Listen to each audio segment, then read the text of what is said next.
Welcome to Nevermind the Furthermore with your host, Brian K. Morris, independent publisher, freelance hybrid author, award-winning playwright, and former mortician's assistant. Beware, beware. That might not be a phone jingling in your pocket. Join the Nevermorians for morning mischief and madness at 10 a.m. Eastern, 9 Central. Your sense of humor is the only thing you need to wear.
Good morning, everyone, and welcome to Nevermind the Furthermore with me, your host, Brian K. Morris.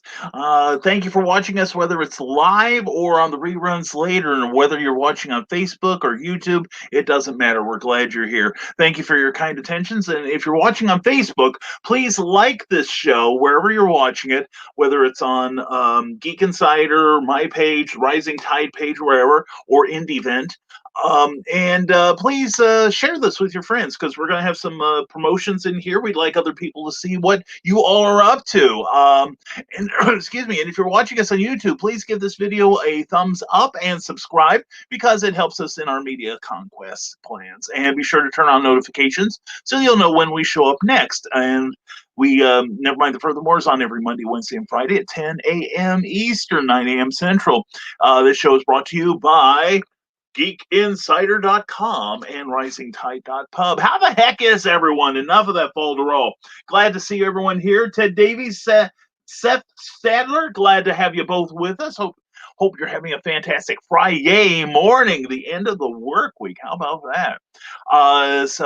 Anyway, let's start in with your comments. And by the way, if you have a promotion you'd like to make, whether it's your Kickstarter or a comic you've got coming out, a novel you've got coming out, some sort of creative opportunity, a convention, you lucky dog, or a business you own, somebody you think doesn't get enough attention, or a charity that's close to your heart, put that in the comments and we'll share that, okay?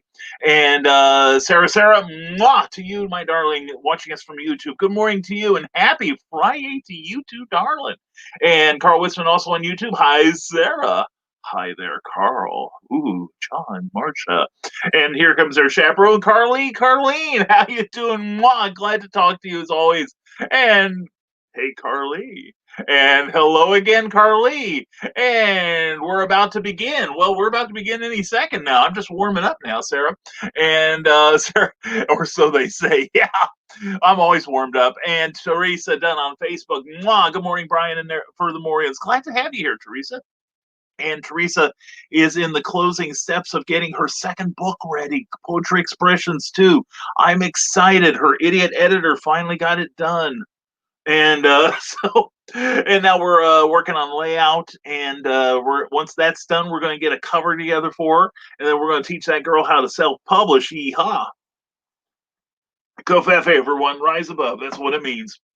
And let's see. And Sarah, you saw that, huh? The picture of Christian Basil's let's see here. Christian Basil's reaction to looking up dino porn should be on here. I laugh every time I see it. Priceless. Yeah, and I'm going to try to get your loving attention to the Bachelor's Grove book I wrote on here too. We'll share that with everyone. We may have to get a PG-13 rating for that one. And for everyone who didn't see that, yes, there's Christian Basil, the host of The Legend of the Traveling TARDIS.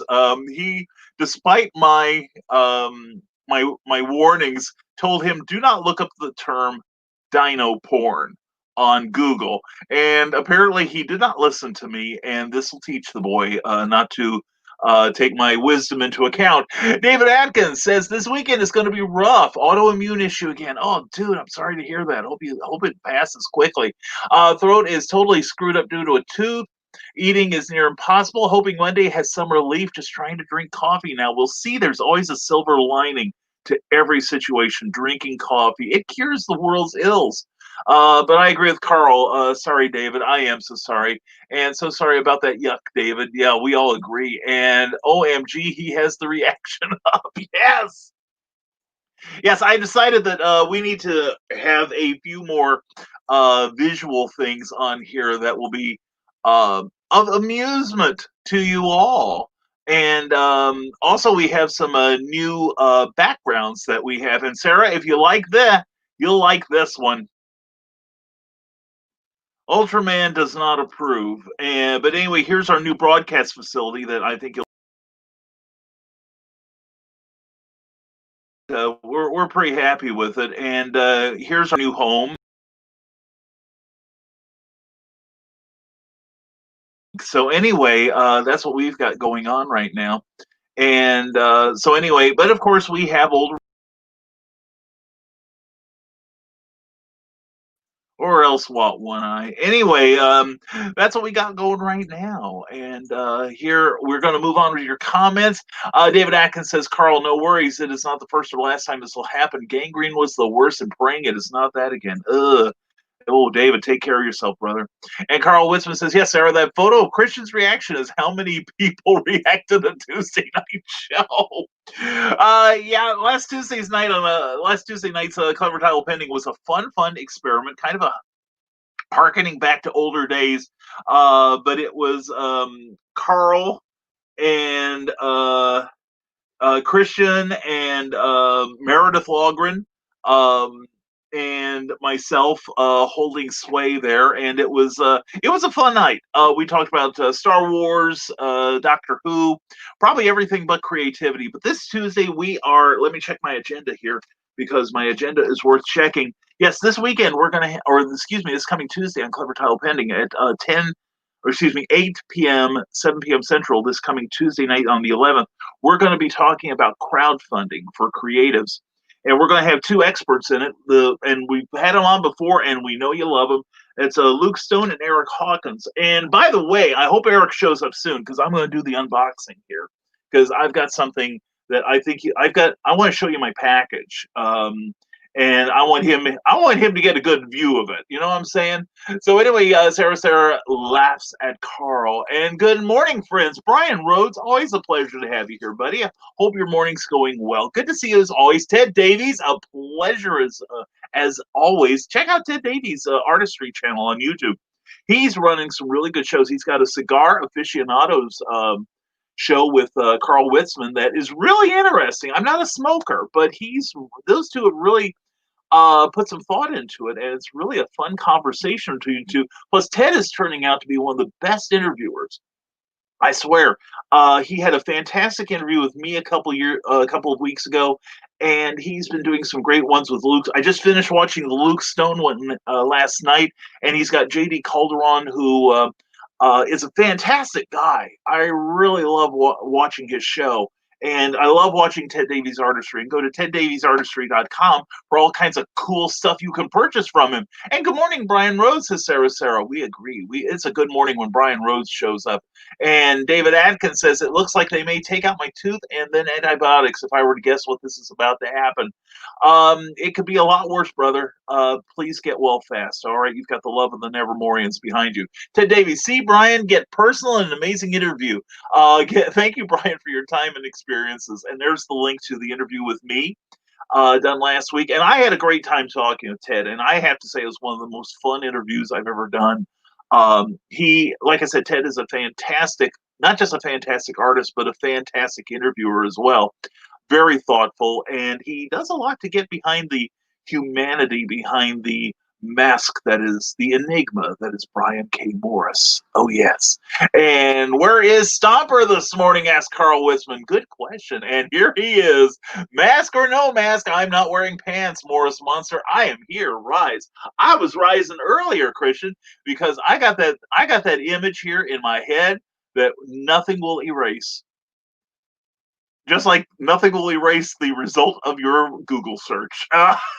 So anyway, you have become iconic now, Christian. I hope you appreciate it. And anyway, tune into the Legend of the Traveling TARDIS.com, the Legend of the Traveling TARDIS on Facebook. 36,000 subscribers on Facebook. Oh man, we are so proud of you. And it's growing all the time, not like other things on Christian. And we'll let that sink in for a moment. And anyway, please check out that show. It is very thoughtful. If you have any love of Doctor Who at all, this will fan your flame. David Atkins, with everything that has happened, many people will enjoy when 2020 is over. Only issues that 2021 may be worse, as many wanted 2019 gone. Careful what you wish for. That is the truth. That is kind of like saying, oh, what could happen now? Well, Murder Hornets, here we come. And anyway, John B. Pica, good morning, Multiverse. John B. Pica, a pleasure to see you, sir. Hope your morning's going well, my friend. Check out the Impossibles on Facebook, on YouTube, and on Patreon, especially on Patreon, where you can get access to some really, really, really cool comic stories there. Really fun stuff. And Aaron Casey is here. Mwah, Aaron, how are you, my darling? Hope you're doing well. And Meredith Walgren, mwah, as always, thank you for being here. Harley Slavic, a pleasure to have you here, my friend. And let's see, here we go. Let's move on. And now on YouTube, there's Teresa Dunn saying good morning to Sarah. And Christian Basil, hashtag dino porn led to hashtag hair pulling. So says Michaela Jade. Yes.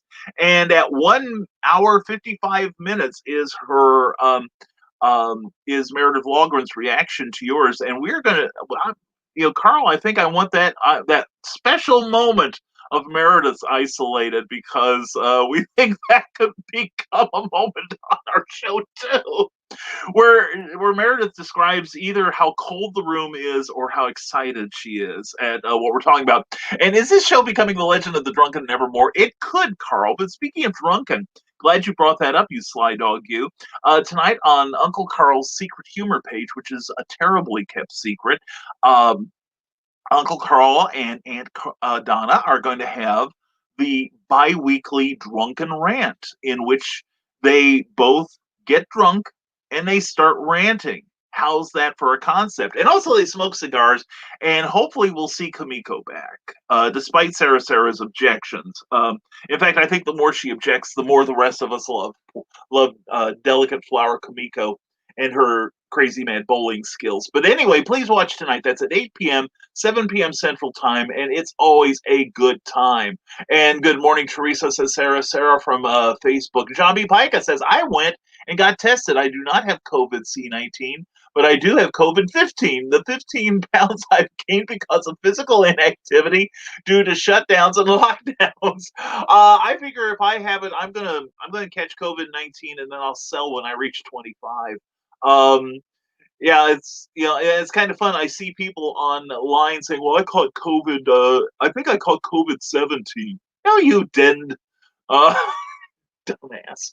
It's called science. Anyway, um, stay. That's why I start out my closing with "stay smart," you know. But anyway, we're glad you did not test positive for that, John. That is one test you don't have to study for, but we're glad when the results come in poorly. So, and by that I mean you fail the test. Yeah, and the funny thing is, as some of you remember from last November, I got deathly ill to the point where I couldn't broadcast for a week. Um, and at the time, and it was just, and the thing is, the My Sharona Miley Cyrus Peter pandemic wasn't started then, but it was, the start of the virus was starting to spread, and the CDC has since moved up the time, or moved back the time when infections could have occurred. And I realized, I think I had a show 2 weeks before the Thanksgiving weekend, and I came back from Des Moines, Iowa, sick as a dog. I was deathly ill, and but at the time I also had diarrhea and vomiting, which only in the last 6 weeks has entered the CDC uh, criteria for having COVID-19. I went to my doctor last week and I asked, could I get a antibody test? And the nurse practitioner I was seeing, she said, you can only get it if you currently exhibit symptoms, which I do not. And I told her, and she said, no, it's very possible you did have it. And I am susceptible to viral infections, some years more than others. But and she said there are many places that privately test, but most of them are unreliable. So anyway, I may have had it. I may be swimming in antibodies, but we'll never know it. So if you want some antibodies, take a risk and come see me sometime. Anyway, Carl Wisman says, "Where is author Michaela J this morning? Probably working with that phone in her pocket." And Christian is at the ready to talk to her. So, and did you just say creativity, but beard rides again? Hey, Christian, at Meredith Lachgren's insistence, I have started using hashtags in my announcement, you'll notice. And you'll notice among them is buttbeard. For those of you who wonder what buttbeard is and what our fascination is with it, the, this started during the indie event from about a month, a little over a month ago, maybe 2 months ago now. But um, the word just popped out of somebody's face during one of the broadcasts on Saturday, and then after that, Meredith Lachgren did her best to make sure every broadcast following that had buttbeard. And I think we only missed 2 or 3. So anyway, that's what that is about, and so use it liberally. Hashtag buttbeard. And Molly Daniels is here. Good to see you, sweetie. And let's get back to your comments here. I just went swept past everybody. Good God. Anyway, Molly Daniels, good morning. Popping in for at least an hour. Got a lot to do before I said tonight at the Watermelon Festival. Have a good time there, Molly, and good luck to you. Sarah says night's topic and guest for Tuesday evening. Yeah, seriously, I love talking to Luke. I love talking to Eric. And it's always a good time when they're on. So, and we're going to learn a lot about crowdfunding. And I'm currently researching it for possibly my next book, Doc Saga. But I don't know yet. I'm halfway through my research and finding out how not viable it is. Perhaps on Kickstarter, but maybe I'll just have a campaign for $20. Made 500 times his goal. And hi, Molly, and have loads of fun at the festival. Sarah says, and we sure agree with that. Molly Daniels, I'm not on the schedule at work, so unless I get called in, I'll be able to tune in. Well, cool. Well, turn off your phone. Harley Slavic says, morning. Hope everyone is well. And there is that link to his YouTube channel. Thank you, Harley. Glad to see you here, brother. And during our group photo, I nearly had my hand on that pocket, except her hubby put his arm there. Dang it. Well, you could have put your, you know what you should have done, Carl, was put your hand in his pocket and say, pass it on to your wife, please. That'll go over well. Hi, Sarah, says Molly Daniels. I'm looking forward to getting out and seeing people other than those buying lumber. Well, yeah, well, there's also your lunch companions, lady. So anyway, it was good to see you last week. David Atkins, I fixed curry the other day. Yeah, I was going to ask. Hoping that it would help my throat. You can imagine my reaction when the chili powder and spices hit my mouth. I am a glutton for pain, but have been married 3 times. Well, that's kind of redundant, isn't it? And that's the sort of thing. Did you wash it down with like rock salt and lemon juice? It's like you should. It's like Super Chicken used to say. You knew the job was dangerous when you took it. That'll learn you. And Aaron Casey, who we love, we do love you, Karen, Aaron. I might call you Karen, Aaron. I'm still reading. I'm reading other comments here, and I'm mixing words. Aaron Casey of the Purple Door District. Buy that book; it's awesome. Hey everyone, are you an author looking for a virtual event to show your books this November? Then check out Other Worlds with Authors. We'll be featuring authors for 2 whole days. Applications are open until August 31st. We are also accepting submissions for our community anthology, Writers of the Ether. For more information, check out thewritersroom.org. A very, very good organization. And I was at I Imagine Other Worlds with Authors 2 years ago, and I had a fantastic time. That's where I met Aaron and some other wonderful, wonderful folks. And that's the one thing I'm really sorry. I didn't get to see any of my Iowa people this year before the lockdowns began. I didn't see many people before the lockdowns began. So anyway, I'm glad I think I got 3 shows in. I'm glad I did. But anyway, Aaron, I will be there at the Book Expo. And I hope to talk to you tomorrow. I do have it on my agenda, and I don't have any conflicts yet. This is amazing. And get well soon, says Harley Slavic. We agree. Please, please, David, get well. And Meredith Lochran says, good morning, Nevermore. Mwah, the giantess is here. We are so glad to see you, darling. We love you. Hope your morning's going well, sweetie. And Carl Westman, she's here. She's here. He announces her and throws rose petals in the giantess' path.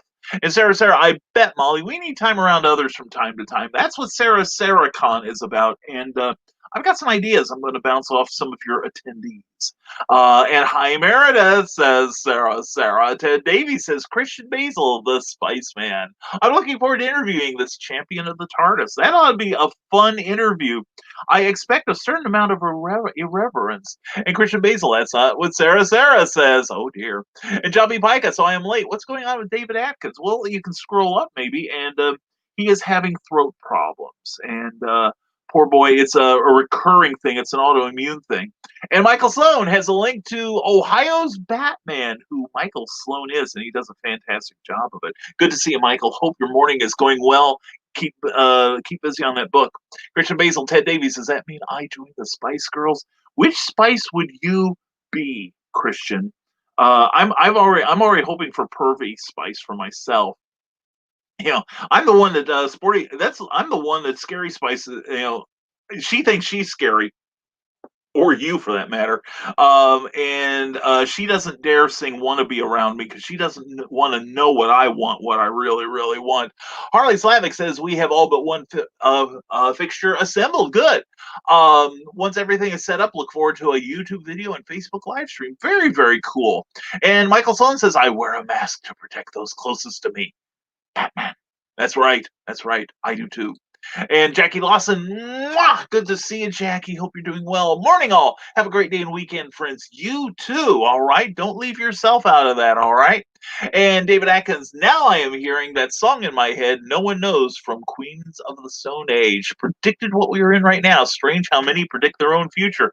Well, yeah, that was the thing. It's like before 9/11, there was like 3 or 4 comic books that had panels where planes were flying into the sides of buildings. That was kind of spooky.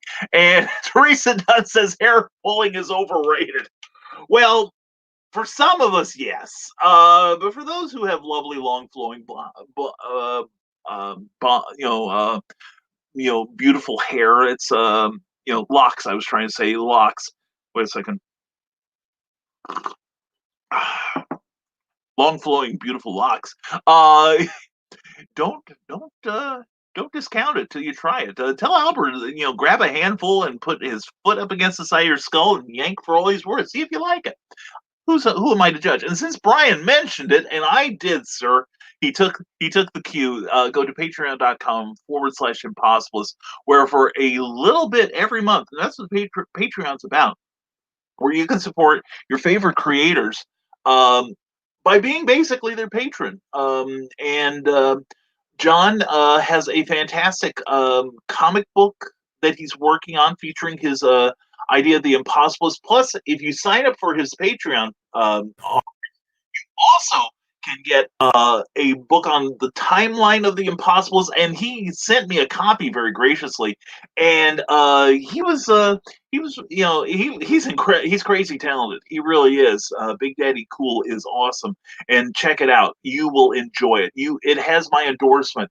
Carl Witzman, 151? No, it's 155 actually. Okay, I'll give it a shot. I have faith in you, sir. I have faith. And Meredith, don't worry about what we're doing. And John B. Pica on Facebook, The League of Impossibilists, and YouTube.com, League of Impossibilists. Check that out. They've got some really cool videos. It's an amazing cosplay group. Really fantastic concept behind it. And also, John B. Pica wrote one of the guest spots in our monthly newsletter, which, let's see, you can sign up for right there. It will scroll across. It's bit.ly/rising tide 01, except take out the vowels in rising tide. And anyway, you can sign up for that. And like I said, last month, John wrote a column. So did Meredith Walker about Terraform Comics, which are coming out soon. And I'm really excited about that. And also check out Ted Davies' interview with Luke Stone, the editor-in-chief there. And he talks about their publishing agenda. And I'm really excited about Terraform. I really am. I think it's a great group. And I'm really looking forward to seeing those comics come out. And boo to Kumiko, says Sarah. Oh, Sarah, you know that you are number one in our hearts, and you have nothing to fear from that little waif, that sexy, adorable little waif. But anyway, Amy Hale, good morning, all. Mwah, Amy, glad to see you here. Hope your morning's going well, sweetie. Amy Hale, author. .com or authorAmyHale.com, author Amy Hale on Facebook, and also Amy Hale's Angels. And Amy, we gotta get you back on Clever Title Pending soon. I miss you, hon. Hope you're doing well. And Molly Daniel says the internet went down. Shut up, Christian. Be back soon. Hope so. Anyway, so yeah, her internet went down. I'd heard it would do that. Carl Westman says, tonight on the rant, I try to fire Kamiko. Watch and see what happens. Oh, dear. Oh, dear. Don't you make that girl cry. I will weep as well. And Harley Slavic says, if you have collectibles you want us to get for you, let us know at harleyslavic@gmail.com. And at harleyslavic.com, we can also get comics, toys, movies, etc. And Sarah, all caps, so you know she means it. Fire Kamiko. Not that I have an opinion or anything. Oh, not you, Sarah. Not you at all. But imagine that poor girl, unemployed, shivering in the cold. Someone would have to come along and lick her spine. If I have to do it in order to secure international relations, let it be me. And Teresa Dunn greets Meredith from YouTube. Mwah, glad to see you there. And Christian Basil, COVID-15. She told me she was COVID-21. I know, right? It's dangerous anymore. I need to saw them open and count their rings. That explains all the activity in my basement. John B. Pica, oh, my wife and I did have it in November and December. We've both tested positive for the antibodies. Well, good for you, John. I want to put, John, honestly, I want to be positive antibodies, really, because one, I'm a positive kind of guy, or I try to be. Two, because a number of medical facilities have had extraordinary good luck in easing COVID symptoms by injecting the patients with blood from people who have had the antibodies. And apparently it inspires their own T cells to march in formation and battle this terrible disease. And I might be having them. If I have antibodies, I would run straight to the plasma place and say, hey, take what you need. Because plasma would get the T cells from your body. And fortunately, I'm O positive. I'm the universal donor. I give and I give. So that could be beneficial for some people. I'm thinking and hoping. That's my goal. But unfortunately, the only place I can get tested locally is like it costs $50, and I heard from the nurse practitioner that it is notoriously unreliable. So such is life. We will keep on. I promise. I want to get back to donating blood again. I gave it up when I was a bit heavier. But since I've lost a little weight, I might give it a shot again. And Molly Dale says, back on. Yes, Sarah. Good for you. Good for you. We need you back here. And let's get back to your comments here while I'm only slightly behind. How slightly behind am I? Oh, I'm only about 12 minutes. For me, that's good. Meredith Walker says, I'm listening in the background. Love you guys. I love you too. But I've got a butt beer ton of work that needs attention. Loves to Brian and all the cool kids on YouTube. Well, loves to you on YouTube too, Meredith. Loves to you anywhere you want. Meredith is an amazing woman. She has helped my broadcasting so very much, and I will eternally be grateful. And I love her to death. She's got such a great, positive outlook that makes me look like a curmudgeon, which I am actually. Um, but has been really helpful and has been helping me with some SEO this week and hashtags and such. And she's just an awesome friend. I love her dearly. So to you, Meredith. And also check out wildoneforever.com. It is a fantastic morning audio blog. Let's see. Oh, somebody just sent me a notice here. Thank you. We'll deal with that later. But anyway, Meredith runs Wild One Forever, which is an amazing, upbeat, uh, women's oriented audio blog. She is wonderful. She's got a great voice. In fact, if you listen to our intro and outro on this show, that's her voice. She is. She should be charging $2.99 for the first minute on that, if you know what I mean. But she's an awesome lady, and I love her to death. And I try not to add to her work, but she's always coming up. Hey, Brian, I've got this idea for you. Here, do this. And she rearranged my. In fact, she rearranged my YouTube playlist the other day, and it looks sweet now. Thank you again, Meredith. Thank you so much for all you do. I can't thank you enough. Brian's got the cure. Lick that man's spine. That's right, Christian. My God, too many dry spines in this world. If your spine is too dry, call 1-800 Christian licks. Anyway, Sarah, yay to the interwebs working again, Molly. Definitely. Oops, disregard that, says Molly Daniels. I'm hoping people need new reading material, and it will be nice to be around people and not just buying lumber. Well, Christian's always talking about the wood he's got. So anyway, and sanitizer, says Christian. Excuse me, says Teresa Dunn. Yeah. Have you noticed drinking sanitizer has suddenly become a thing? First it was bleach. Now it's sanitizer. And the thing is, it's terrible. I see people posting, you can't drink sanitizer. Yeah, you can.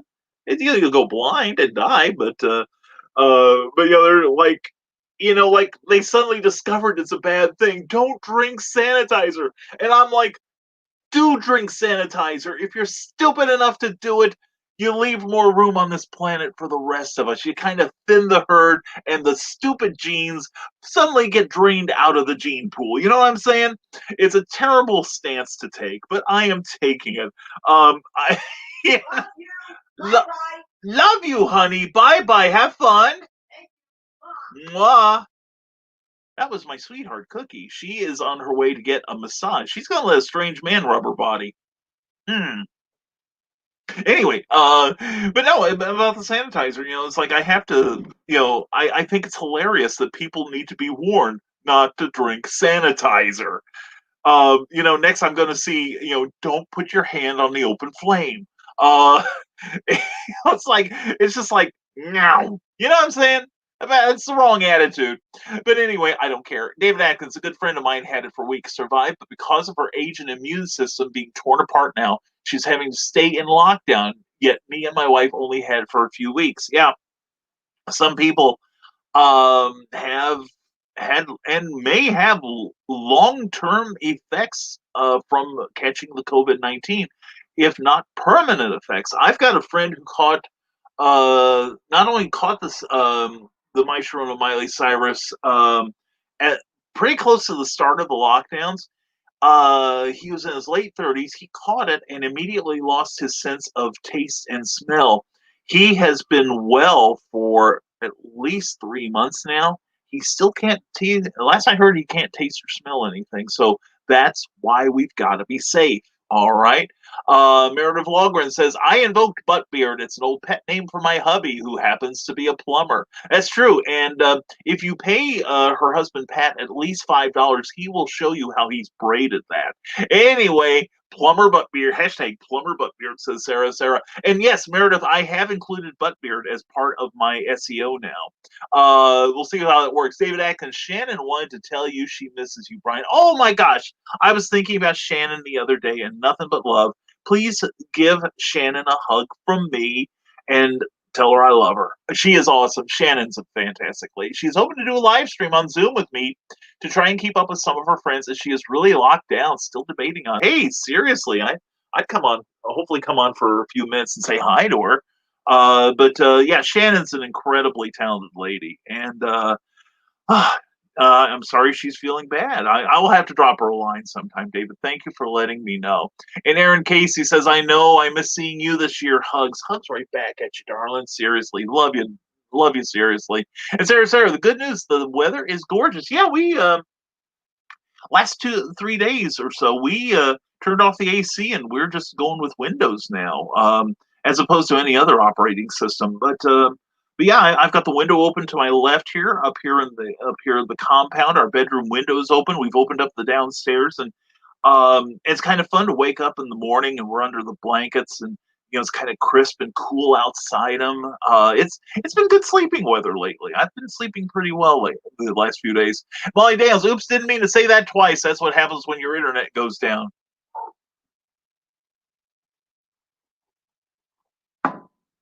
Yeah, yeah. I've heard they do that, and especially for $1. Anyway, hashtag get well soon. Hashtag bring cookie home. Hashtag fun at SarahCon. Seriously. Hey, Christian, I wish you could come there. Or attend rather. But I realized what I said. Sorry. But yeah, we are planning a little get together because I promised Sarah, who Silicon in Mattoon means a lot to both of us. I love Becky Castillo. And by the way, this Saturday she is having a fundraiser at I believe it's the Sweet Dreams Hotel in Mattoon, which is hop, skip, and a jump, literally from the Cross County Mall, just off the interstate. And they're going to have all kinds of psychic readings and tarot readings and all kinds of really cool things happening. And it just winds I can't show up for it. Something came up, and yes, Aaron, that's why.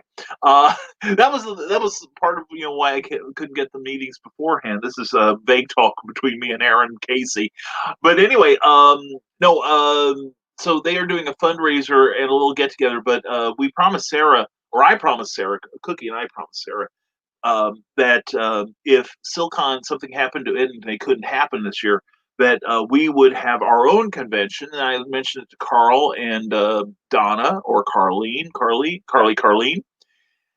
and they thought it was a great idea and wanted to join in. And so we're going to extend that to many of our writing friends in the area. And I've got an idea that I'm thinking if some of us got rooms at the hotel, and if we ask real nice, could we stick around by the pool or wherever and just hang out for a few hours? Or if, Sarah, you can think of some place where we could sit and talk for a long time that may accommodate a goodly number of people, because you're popular and I'm sure people will want to meet you for the first time.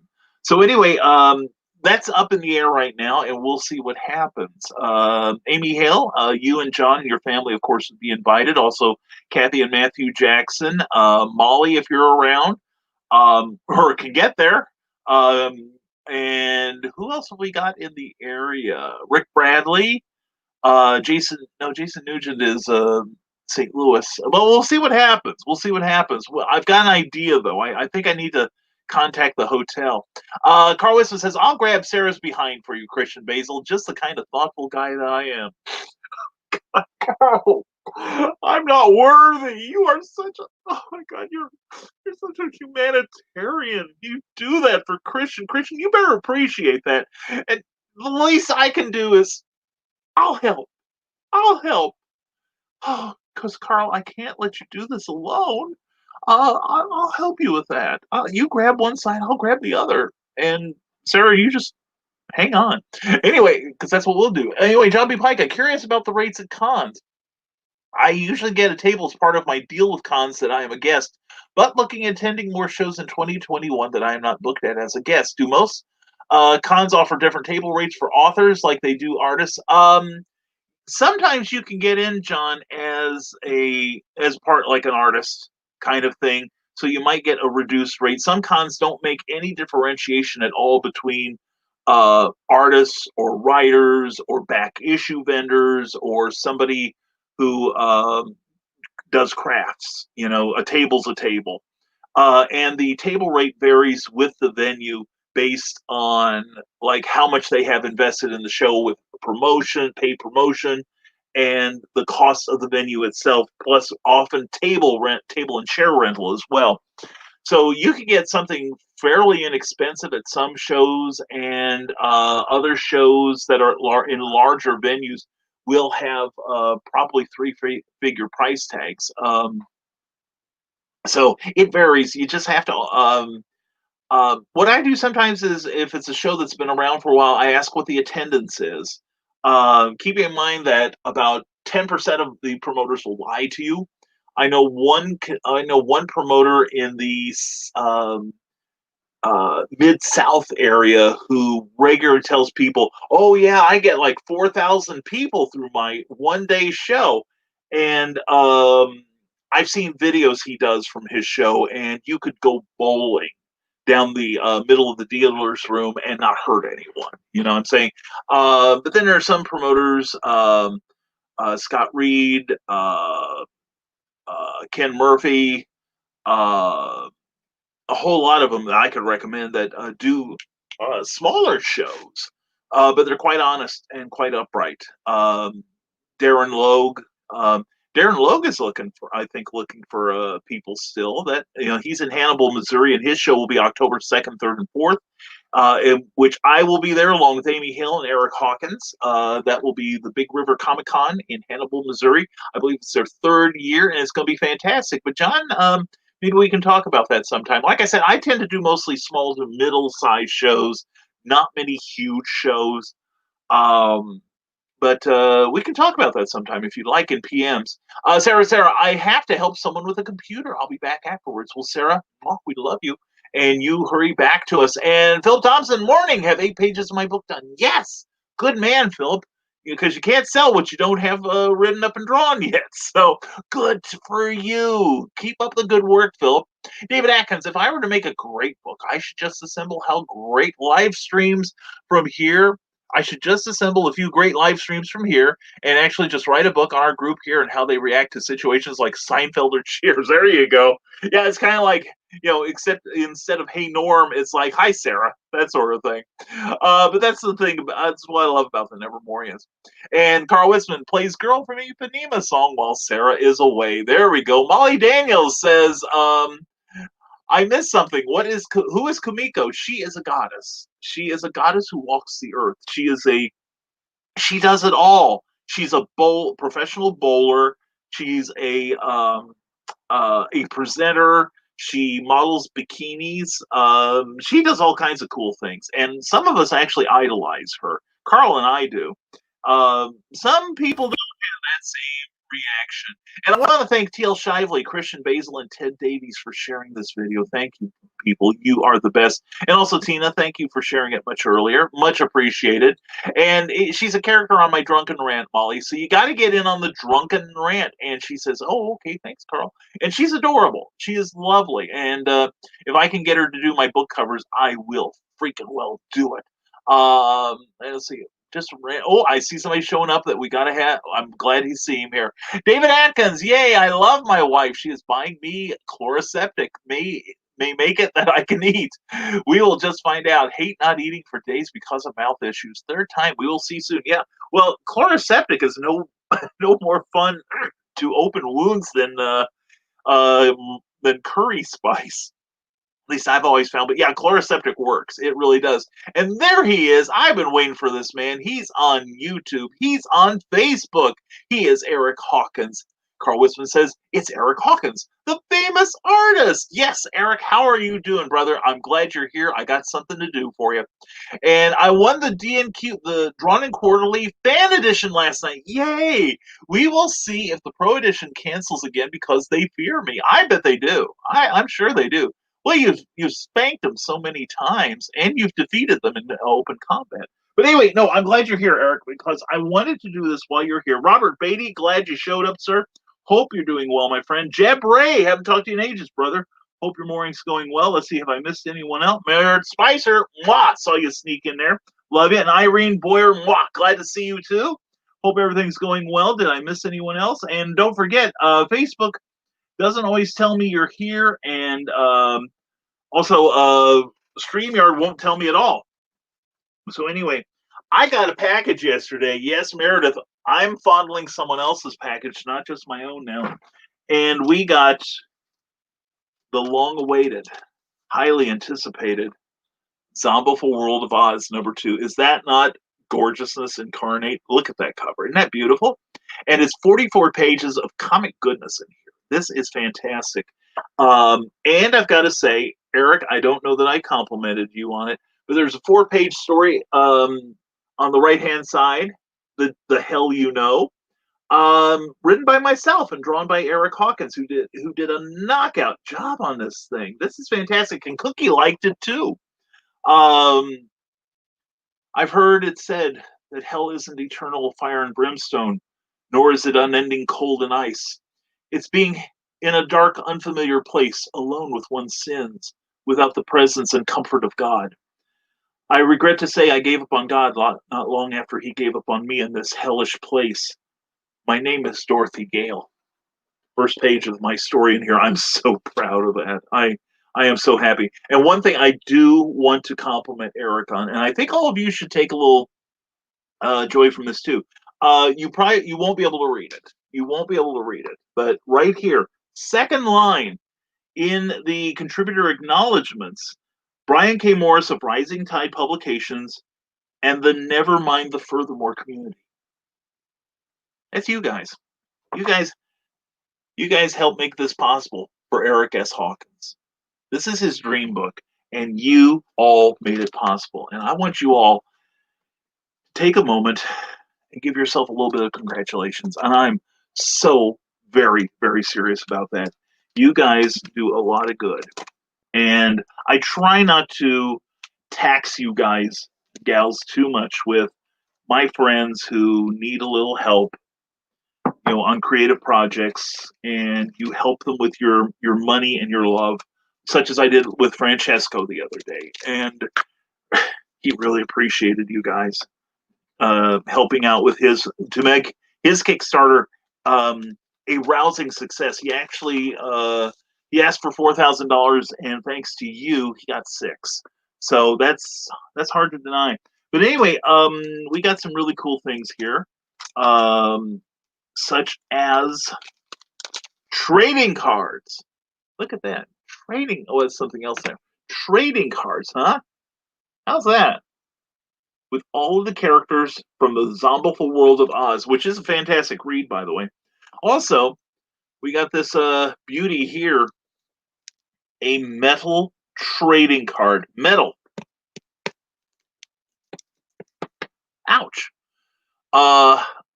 Of Eric's cover for this. Isn't that a thing of beauty? The answer is yes. Let me put this back where it belongs, because it is art and it needs to be protected. And also, we got a beautiful, I'm going to give one to Cookie so she can put it on her purse, Stone Door Studios pin. See, it's a pin. All right. And also a card with the Stone Door Studio logo on it. Also, stickers. Yes, stickers. I always poo-pooed it until I started getting these, and then all of a sudden I'm in love. And you see 2 of the characters from the Zombiful world there in sticker form, plus a metal bookmark, and it's shiny. It is shiny. I like that. And also a sticker, 2 stickers. One's on foil. One is regular Zombiful World of Oz logo. And a bookmark again featuring those wonderful characters from this comic and the logo and this, so you don't forget where you're at. And also, welcome to Emerald City Oz. And you will wish you were here. How's that? And Eric is well on his way to not just filling the goals he set, he is on his way to completing them. And that is how a campaign in Kickstarter or any other platform is run. And Eric runs an amazing campaign. I'm going to put up my swag here because I love it so. And Eric, thank you again for getting it to me so promptly. Again, that's key. Under promise, over deliver. You want the key to a successful Kickstarter? There you go. Oh, I forgot one more thing. I got a print. A couple of them, actually. Look at that. That's the Tin Woodsman from the Zombieful World of Oz. Isn't that fantastic? Isn't that beautiful art? Anyway, Eric, again, thank you. I'm so proud of you, brother. I seriously am. Fantastic rewards for posts for your campaign, and not only that, but a damn fine comic book. I'm serious when I say this, and I don't have to be nice because yeah, I really don't. But I love to be because I love Eric's talent, and he and I will be working on some new projects soon. I promise you that. But and the greatest compliment I can pay him as a writer, as a collaborator, is that when I write a comic script, I have an idea of how it should look, and almost every time it looks so much better when a great talent takes a hold of it and makes it theirs. And Eric, you did that with my story. I'm so proud of it. And I hope, if nothing else, I hope just that 4 pages justifies people buying it because it turned out so well. So anyway, that's the Zombieful World of Oz, and that's my ringing endorsement of it. So please get a hold of Eric and get your copy right now, okay? And Eric makes a face at me. Anyway, and hey, Brian, when's your show on this? Yeah, Carl had a thing this morning where he commented that it kind of grinds his gears when people PM him when his drunken rant is on, usually while he's on it. And I was telling him I have people that will ask me who got out of the habit of watching the show particularly when are you still doing that thing in the morning? Well, why don't you just tune in and find out? It's like I only announce it every time I'm on. It's not like this is a challenge or anything. And I get people that will usually in public ask me, or frequently in PM, but every now and then in public, and they'll ask me, "You still doing that morning show?" Yeah.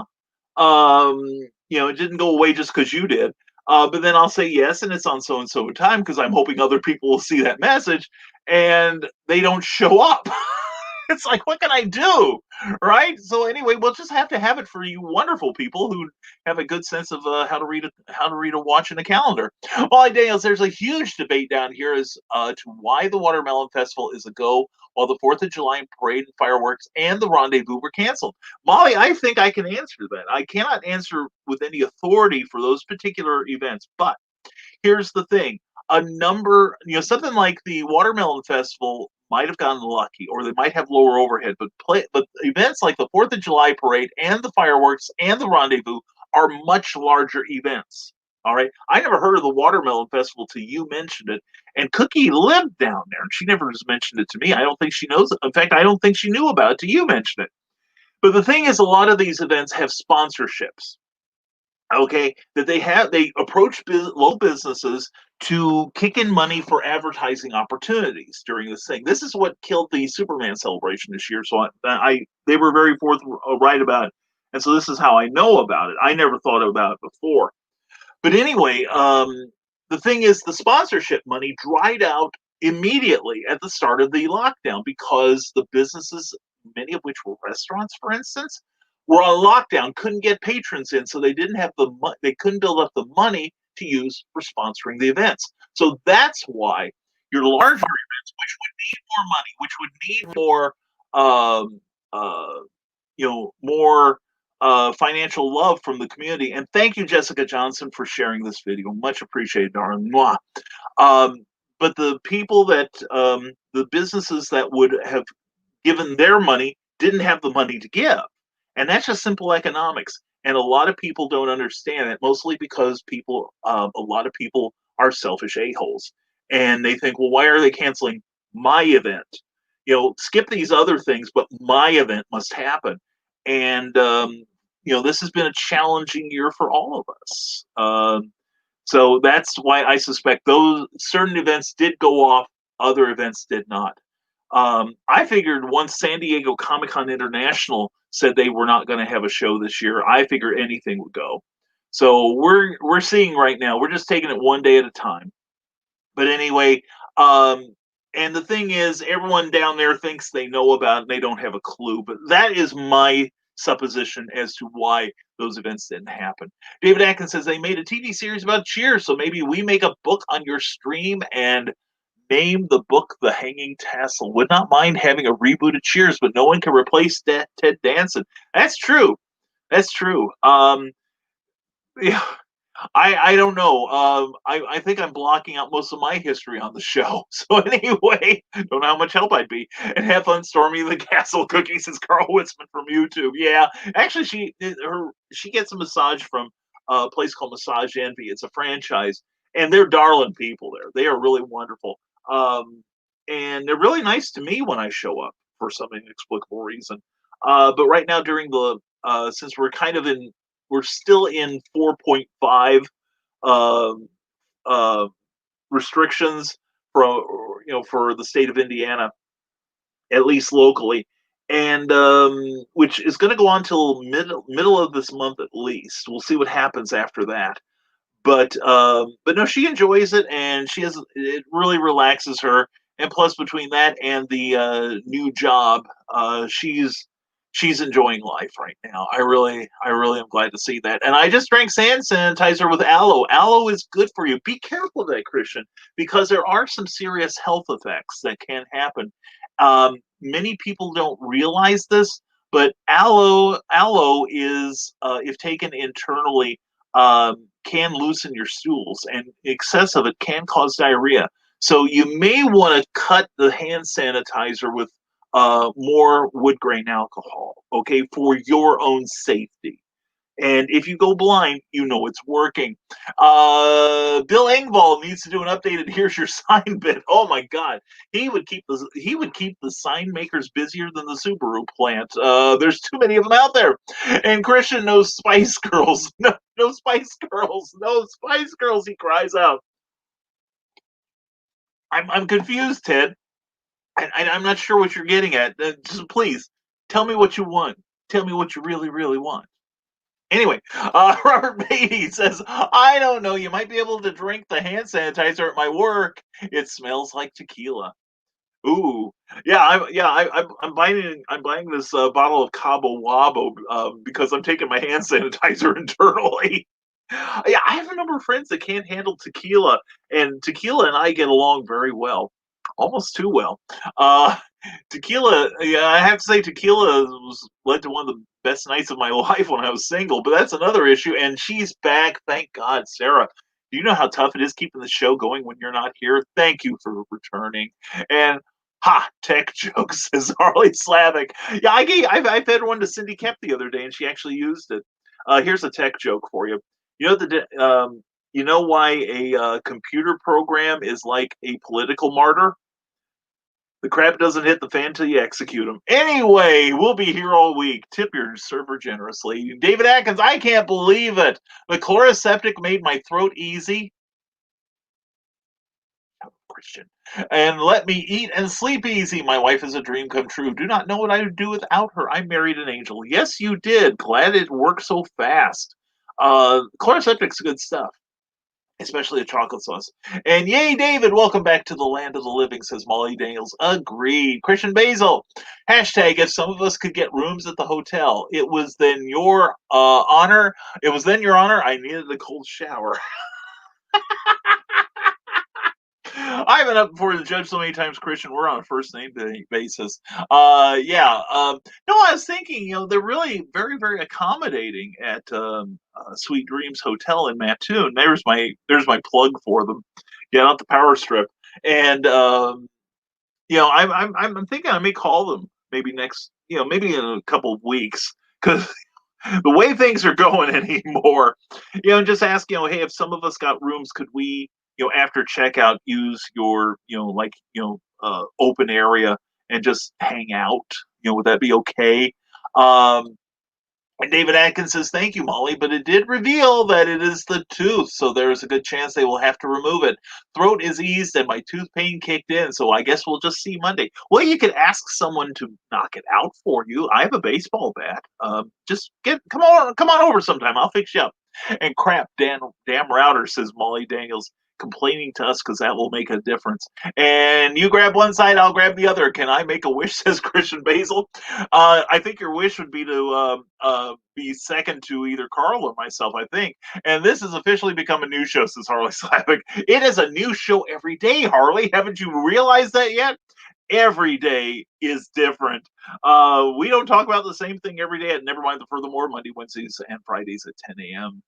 in the morning, and as opposed to 10 a.m. at night, and 9 a.m. Central. Yeah, it's then the thing is, Harley, we don't know what's going to happen because I don't know what's going to happen. And last Tuesday, which was a fun show, I will admit, and I've gotten some good and some people giving me feedback, and they said we really thought that was fun. That was just basically taking the stupid o'clock approach, and four friends talking to each other, and we can see how far off the rails that went. I'm not saying that it was unplanned, unscripted, unanticipated, but yeah, this is pretty much Tuesday Night's Clever Title pending. So check it out in the playlist, the appropriate playlist on YouTube, or on my videos on my personal page, or on the Rising Tide page. Also, Indie Vent and Geek Insider on Facebook. Check them out, and you will have the same happy reaction as our listeners. Yes, indeed. Another satisfied customer. All right, there we go. And moving on. Yeah, Molly, says David Atkins, we have a bad router and it really makes it a pain to play games, watch TV, or doing work on the net. We are having to get another one for our house as well. And it's getting close to my show, Harley. Yeah. Yeah, Carl's saying, I'm starting to take this personally, dude. Because Carl's drunken rant is no more planned than mine. I think the only planning is what are we having to drink? That's about the only thing. And what are we smoking? Which many people ask while they're watching this drunken rant. That will be tonight at 8 p.m. Eastern, 7 p.m. Central on Uncle Carl's Secret Humor page. And also tomorrow night at 6 p.m., Comics Cubed in Kokomo will be having another show of sales. And they've had some really cool stuff lately. So please check that out. They've got toys, they've got back issues, they've got current issues that you can purchase, and all kinds of wonderment. So please check it out and check in at Comics Cubed in Kokomo. And ever written a horror book? Yes, I've written Santa Stein is horror, although there's a lot of comedy in it. And the Haunting Scripts of Bachelor's Grove. Do I have them here? Why, yes, I do. Glad you asked, Bill Thompson. Yes, Santa Stein, which has sold on 3 continents, and we're being bootlegged in Russia. How much better can that get? Anyway, Santa Sign is a horror book, but there's lots of comedy. You will laugh. Some people say it's the laugh out loud funny. Now, I'm only going by what they say, okay? And I've also written The Haunting Scripts of Bachelor's Grove, which not only has lessons on how to write comic books, particularly horror, and how to break into the indie comics horror market, but also more than half of the book is fiction based on the legends revolving around Bachelor's Grove in the Southwest Chicago metropolitan area, in Midlothian, Illinois, to be exact. And I've been there twice. The first time was a lot of fun. Went there with Charles D. Moisant and Melly Keefe. Yeah, Monster Melly was with us. That's where I met her, in fact. And Master Ron Fitzgerald, the master of dark, sticky illusion. And we had a great time. Then we went back, Ron and Charles and I, along with Kadrol Shaona, the real-life queen of the paranormal, and Philo Barnhart, the amazing former Disney animator, also Hanna-Barbera and Filmation, who, if you had a favorite cartoon from in the 80s and 90s, chances are Philo drew part of it. Anyway, yeah, so I've written a couple horror books, and I've been in a couple horror anthologies, with more on the way. I've got a couple of horror comics that should be coming out eventually. So yeah, we've done horror, and I'm curious why you're asking. I really like doing horror. And Harley Slavic free shipping on Blu-ray this month. If you want us to get movies for you, contact me via Messenger or contact his company at harleyslavic@gmail.com. And hey, Brian Con, I have wheels now, and I'll be there. Well, cool, Molly. Very cool. Yeah, it'll kind of like be Michaela Con, except we have a new venue, and it's Sarah Con. So, which kind of trips off the tongue, don't you think? Not unlike Sarah herself. And Chubb Christian. And John B. Pica, David Atkins, Listerine works great for throat issues. Yeah, that stuff is intense. That's true. It does. And John B. Pica says, I'm running a League of Impossibles fan art contest on our Facebook page. 100 grand prize. $100 grand prize. Ooh. And check it out. That's at facebook.com/impossibilists. Anyone can enter. That sounds cool, John. Thank you for letting us know about it. And Molly Daniels, maybe this is the universe telling me to get offline and get to work. The internet down a third time. Thank God for the phone. I thought that's how you were contacting us. Otherwise, your psychic powers are at their zenith. And yay, Eric, says Carl Witzman. And Molly Daniels from YouTube says, whoop, too, with Eric. Yeah. And Eric Hawkins, I never thought I would draw so many ice cubes to conceal nudity. Yeah, there is nudity in this comic. Female nudity in it. So all you guys order a copy from Eric. He's got them now. And Christian is now tearing up his keyboard to write you, Eric. But no, it's a beautifully done book. And it was my story that had it. So you need to buy that and read my story. And everybody's going, read hell. I'm just going to look at the pictures. David Atkins from YouTube says, LOL Molly. I totally feel that way at certain times. A lot of things online are distracting and not helpful. And to get things done, I had to leave the house to get things done. Yeah, I have to do that too. I will check out of the internet for hours at a time just to get some stuff done. That's how I'm getting a script I'm writing for Kadrosha Ona. Done for a brand new comic she is planning. By the way, queenoftheparanormal.com. And I'm told she may have some news very early next week about something really cool happening. So check out her page and give it a like, okay? And I love cool and unique swag. Well, Molly, you want that sort of thing? Eric supplied it by the bucket load. Seriously, what a great job he did. And shiny is good. Shiny is good. Shiny is good. I agree with you there. And the swag for Zombiful World of Oz is swank. It is. This stuff is fantastic. I am proud to own it. And the print is Luke Stone art. Oh, okay. Okay, I see that now. Yeah. Okay, you're right. Yeah, Luke Stone, who will be on Tuesday with Eric. Talking about comic book crowdfunding, but it can apply to other things as well. So please check in with us. It's a clever title pending Tuesday night at 8 p.m. Eastern, 7 p.m. Central. It's going to be a grand time. David Atkins, now I'm curious what people use to keep places in books. Who folds pages? I don't anymore. Who uses bookmarks? That I do.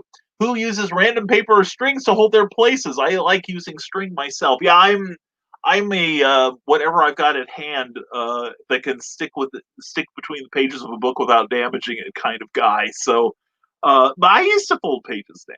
I still own those books, so it's not like I'm trying to get collector prices out. I'm personally folded and mutilated by Brian.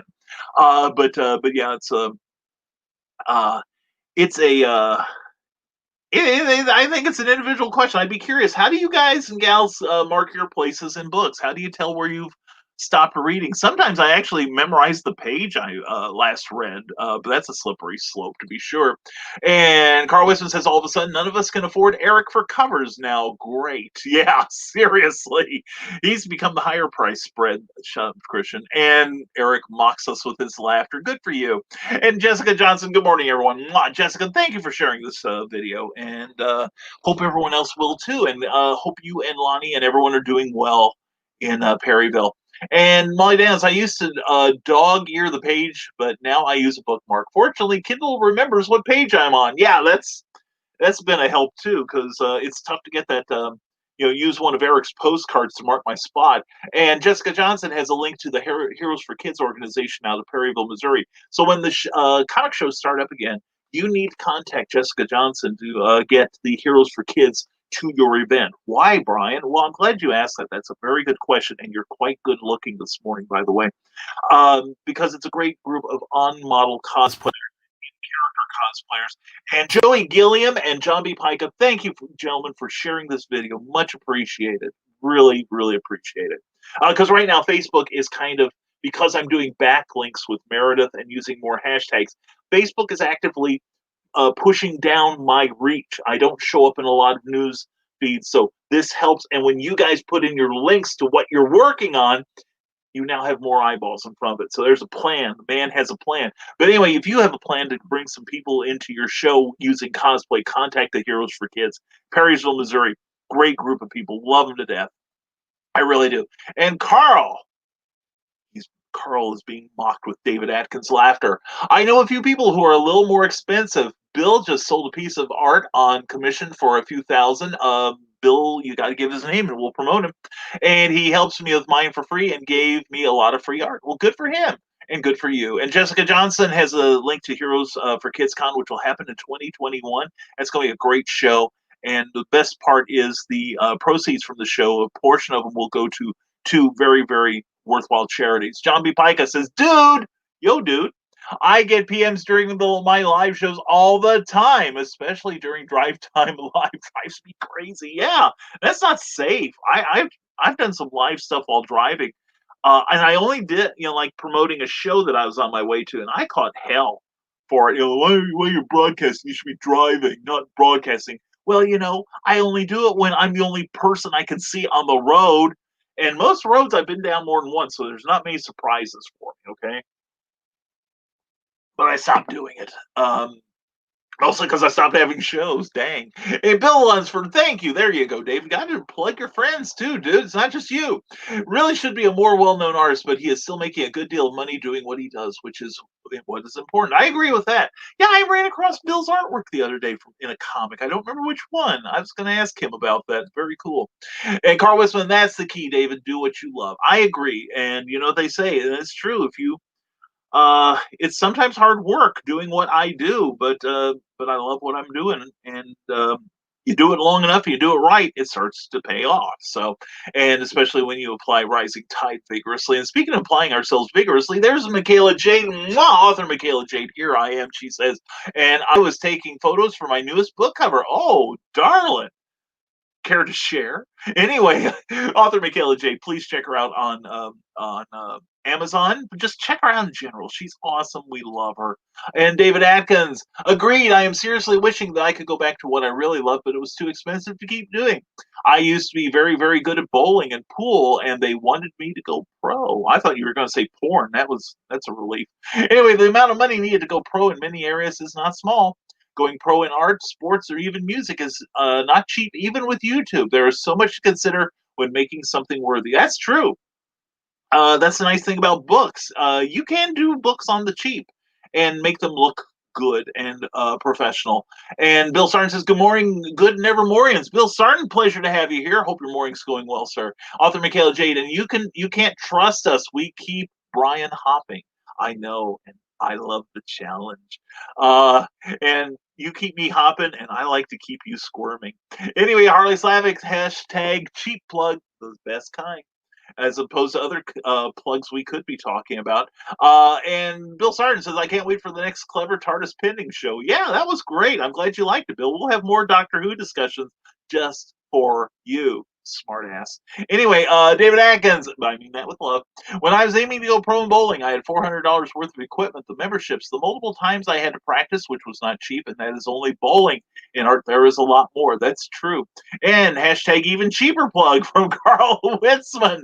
And author Michaela J says, I like toys, and I like you with toys.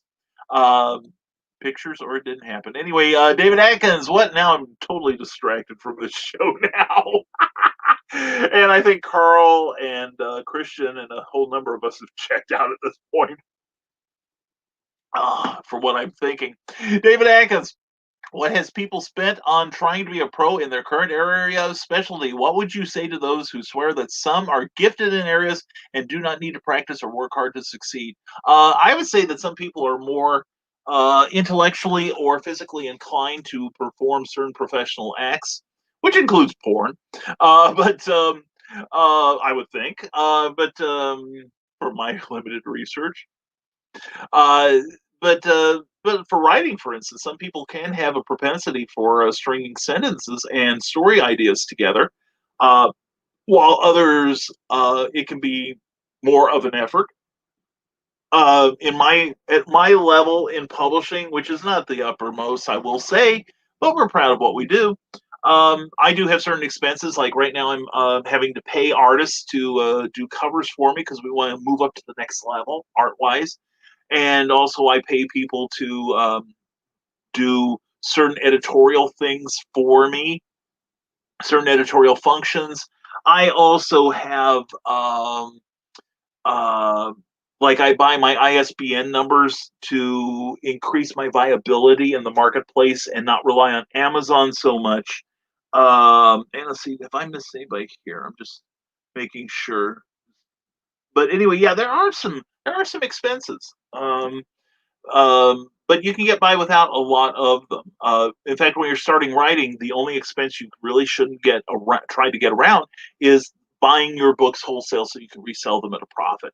And Cindy Kemp has joined us. Mwah! Glad to see you, Cindy. We will catch up with you soon. But anyway, I'd love to hear your opinions, people, creative people. What do you think about spending money to either elevate your business or to become part of the business to begin with? And Carl, we will see you tonight. And there is the beer lining up for Ted. There we go. John B. Pica says, so Brian, how do you feel about word count requirements that some publishers want you to meet to tell your story? It's their court. It's their ball. Um, I I think I'm pretty good about word count. Although I did a novel for somebody last year, they said 30,000. I made it 35, and I said I'll trim it if you want. And the response I got back was basically, we told you 30, knowing you'd go 35, which is where we wanted. So, so it's okay. There are deadlines and there are deadlines. But you see, here's the thing, John, and this is something that we've mentioned frequently on this show that a lot of people don't realize that when you have guidelines like that, the publisher wants, one, it's what the publisher wants. That's, their business model. That's what they know they can sell. Also, they do that to see that you can follow directions.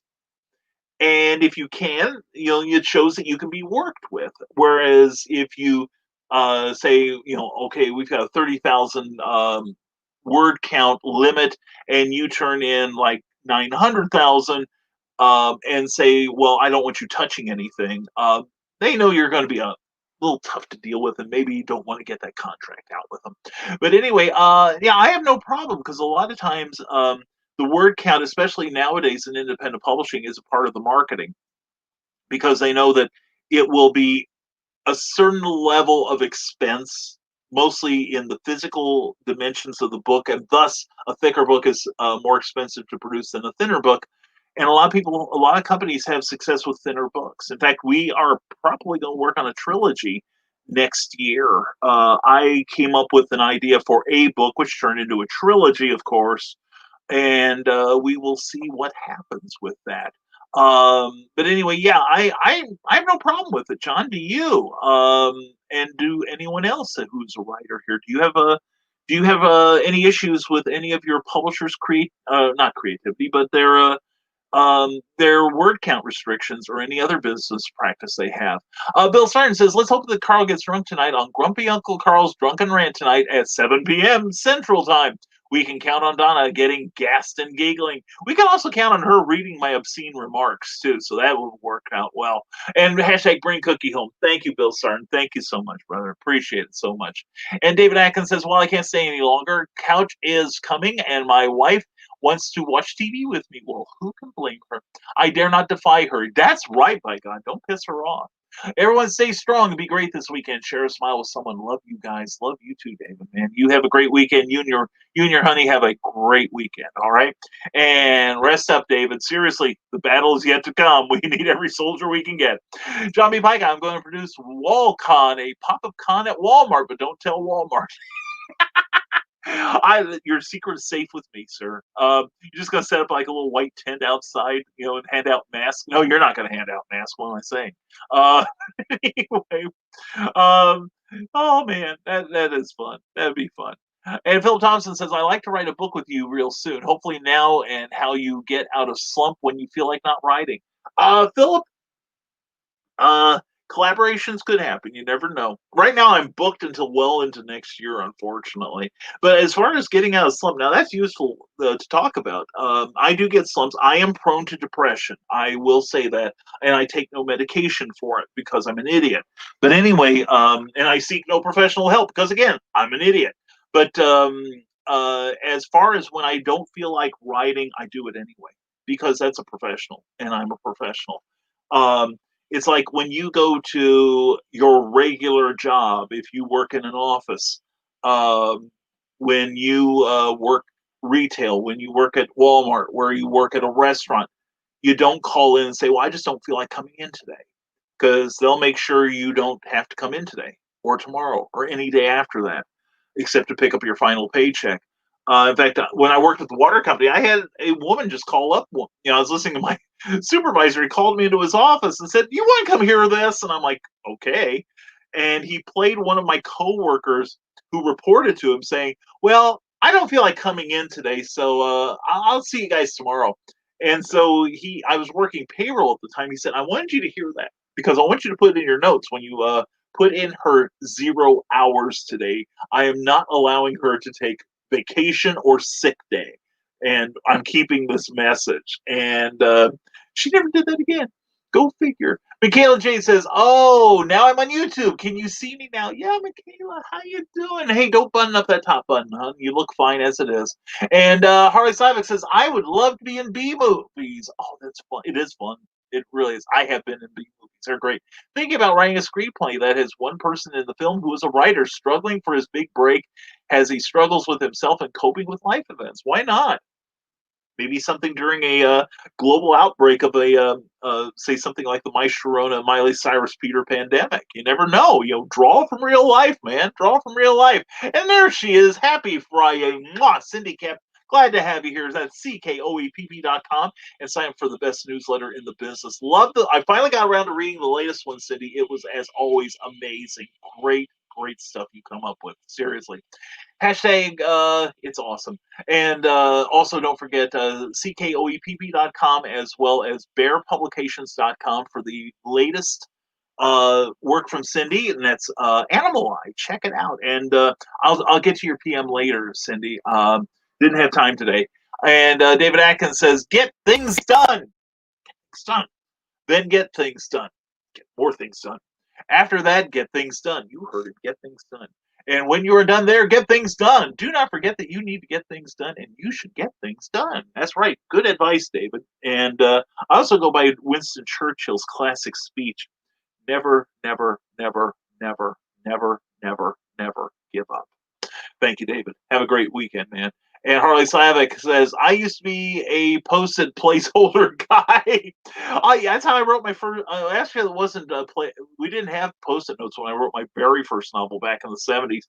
God, it was awful. I used 3x5 file cards, and I know a number of people who use a blank wall and just tape them up there, or a poster, stick them up there, and but you do what you got to do to make that happen, right? And Carl Wisman says from YouTube, "I see you, Michaela." And Cindy Cap, "I use bookmarks, envelopes, sticky notes, paper scraps, whatever is handy." I do too. That's just what my limited attention span demands. Michaela Jane says, "Well, hello, Carl. I knew you could see me on Facebook, but I don't think Brian could." Yes, I can. Oh, I'm watching, girl. I am watching you. And Carl Witzman says he's just way behind the comments, and now he's one more comment behind with this one.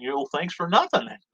Thanks for all your lack of help, Carl. And Cindy Cap says, "Books you won't need a bookmark for because you'll read them in one sitting." And but she mentions me. Thank you, Cindy. And check out Amazon, please, also for the work of Cindy Cap. If you get one of mine, I want you to buy 2 of hers, okay? Because she's awesome. She's a great writer, does some really good stuff. And there too at Amazon.com. Thank you. Smashwords and Amazon.com. Thank you, Cindy Cap. You're the best. And sign up for the Rising Tides newsletter. You'll get them fun links and snazzy content. That's right. We had another. And thank you, Bill Sarn, for sharing this broadcast. Much appreciated, brother. But yeah, this month we had three secret links. We had this to show you what you missed, and we aren't sending out late copies. Because if you don't get on the first, I've only sent out one late copy in my whole career. Because we want you to sign up and get it when they're fresh. This month we found an epic uh, a marble race, and I've been watching some other marble races. They're having the Olympics of marble racing on the jelly races. It's been fun, so much fun. Um, and was it? We had another marble race. You got to see them to believe them. And then we also had a special about the Panic broadcast of 1938, starring Orson Welles and Mercury Theater. And thank you, Cindy Kep, for sharing this video. Thank you, League of Impossibilists. Appreciate you both. But anyway, Buffalo, New York in 1968 celebrated the 30th anniversary of the Panic broadcast by putting on their own version using local landmarks. And we also include a special on the consequences of it. Fascinating, really fascinating. And let's just say I mentioned a trilogy. Might have something to do with some of that.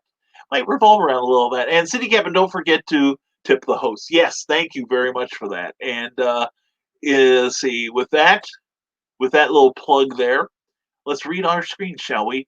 If you like what you see and hear, then please consider leaving a tip at paypal.me/Rising Tide, capital B, capital K, capital M. All contributions will be privately and gratefully acknowledged. And thank you for that, Cindy. I appreciate that so much. Appreciate you mentioning that. Yes, we have a tip jar, so to speak. And thank you to everyone who's contributed to it. We are shopping around for some extra equipment now that we hope to start buying in the next couple of weeks. But our goal is to make this show and our future videos on writing and creativity and publishing and business look and sound a lot better.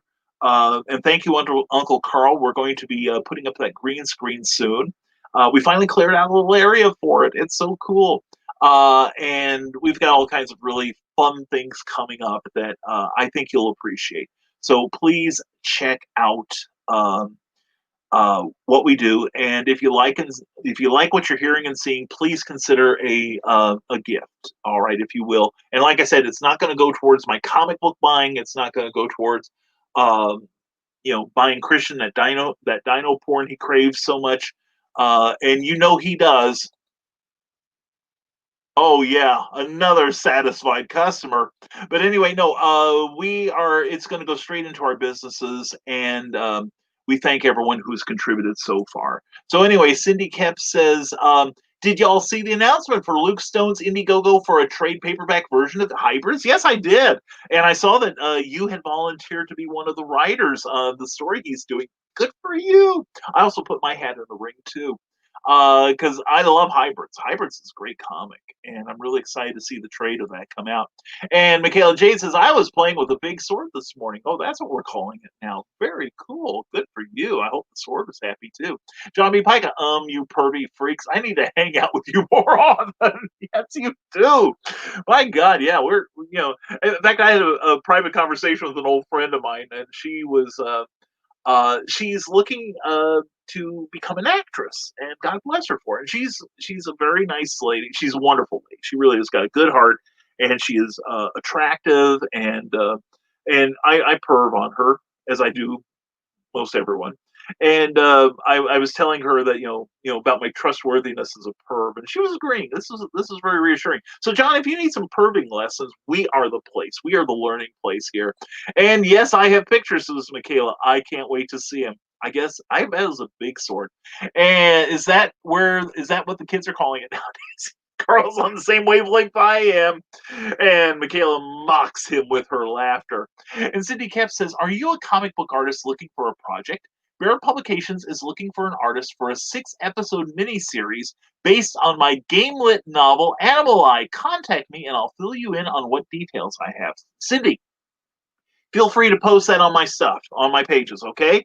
Let's see what we can do, because I've got contact with a number of artists, all right? So good luck. And I know Cindy's going to knock it out of the park. I know she's getting the best training she could possibly get at the prices, at reasonable prices, I would say. I'll work for just a copy of the book when it comes out, because it's going to be obvious. And drank, says Carl Witzman. Yeah, I have been. And John B. Pica, speaking of porn, as we were, I asked a cosplay group their opinion of OnlyFans. Cosplayers are using it like Patreon, but to provide cosplay porn. Well, that's pretty much what a lot of cosplayers are using Patreon for, too. I've seen a lot of posts from cosplayers, and it's like here's pictures of me as Electra. Now, if you want to see what I look like as Electra without all the clothing, here's the higher level you can pledge at. And and there are some ladies who do the provocative stuff on Patreon. I have no beef with that. No, I think that's fine. There's wish I had a bigger income. I'd subscribe to a couple of them probably, but no, there's some interesting stuff being out there. But yeah, and I think OnlyFans is like I think that's Facebook, isn't it, or is that YouTube? But anyway, I think it's their opportunity to horn in on the Patreon market. I was flamed for asking the question, says John B. Pica. Well, you notice the reaction here, John. You are not flamed. You are embraced as one of us. You are kindred. You are part of the Nevermorians. And when you mention naughty behavior, one of us, one of us, one of us. Okay? And you got to spend it to make it, says Michaela. That's true. That's true. You do. In a lot of cases. And cheerleaders and naughty nurses, is that cosplay? Yeah, sure it is. You bet it is. That's what I'm calling it now. And Cindy Cap, investing in the field is important, but even if it's just getting some resources to bring yourself up to speed on the field, yeah. And it's like I have a specific reason for buying my ISBN numbers rather than allowing Amazon or any other source to supply them for me. And even before a couple of years ago, when Amazon would let you buy one for $10, I used that rather than going to Browker.com. And now I get the pack of 10 from Browker, and I'm excited. I'm going to start using them again soon. But yeah, you do have to invest not just in your business, but in yourself as well. Currently, I'm taking a course on Amazon advertising. I haven't gotten to it in a couple weeks, but due to the press of other engagements, but I'm going to get back to it soon. But it's nice to know that stuff is out there, and I buy new tools for Rising Tide all the time, and it's helped us. I'm serious; it has helped us so much, and that's why our business has actually during the My Sharona Miley Cyrus Peter pandemic, our business actually has grown during this whole time, and even now when people are getting back to work and a lot of the distractions from before the lockdowns are no longer in effect, or at least may not be for a while, my business is still growing. I got a payment from Amazon. I'm like, whoa, that's a record breaker. It's nothing that I'll retire on, and it won't bring Cookie home yet, but it's heading in the right direction. You build it, gang. I'm telling you, you build it, you promote it, you wrap yourself with the best support system you got, and I've got the best in the world. You go nowhere but up. I'm telling you, it's rising tide. I wish more people believed in it. I really do. It'd be a better world. And clever plug pending alert. Join the far out and groovy people by clicking on Facebook's Sardenart76, the artwork of Bill Sarden, for his crazy cool artwork and marvelous memories from yesteryear. So like the artwork of Bill Sarden, where everything old is new again. That's a copy, Bill. That's tight and tells what it needs to say. That's beautiful, Bill. Good work. And CityCap, word count requirements can be tough to meet, but if those are the rules of the game, you have to meet their requirements if you want to play. Agreed. And we are joined by royalty now, Bobby Nash. Hey, Bobby, I caught most of your interview the other night with Stephen and Daniel and all, and Rebecca, who I met last year at at Imaginarium, who's a darling lady, and it was a great interview, Bobby. Bobby Nash, hashtag it's the summer of snow. And on the road with my dad today, we have our masks with us. Good for you, Bobby. Nobody will recognize you when you guys break into that bank. No, not those masks, sorry. Anyway, Bobby, it's a pleasure to see you here. BobbyNash.com or ben-books.com. Check out the work of Bobby Nash. He is a talented wordsmith and a great, great friend. We're so glad to have you here. Hope you and your dad have a good day, man. Seriously, I've been seeing you guys going out more often, and it makes me happy to see that. As somebody who is estranged from his father, it always makes me happy, seriously, to see sons getting along with their fathers like that. And you are such a good guy, Bobby. And Bobby, we're going to have you back on Clever Title Pending, you and Charles sometime. And I'll just say hello and sit back for 2 hours. But anyway, Bobby, love you, man. Hope you have a great weekend, brother. And Amy Hale says, I have no issues with word counts or other guidelines set by publishers. Most of them know what is necessary to tell a story. I agree. And I think it's good to challenge myself now and then by doing things under someone else's rules instead of my own.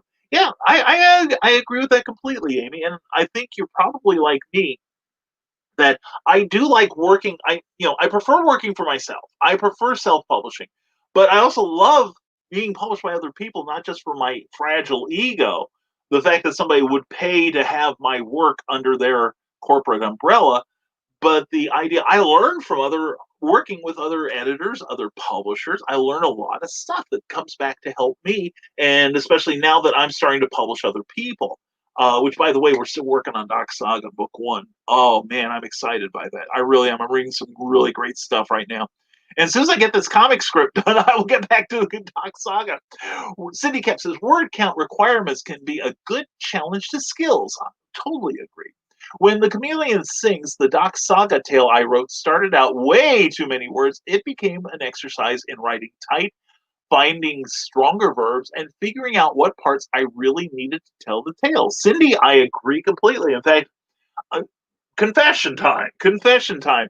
I ran into the same thing when I wrote my Captain Hawkland story for Charles F. Millhouse.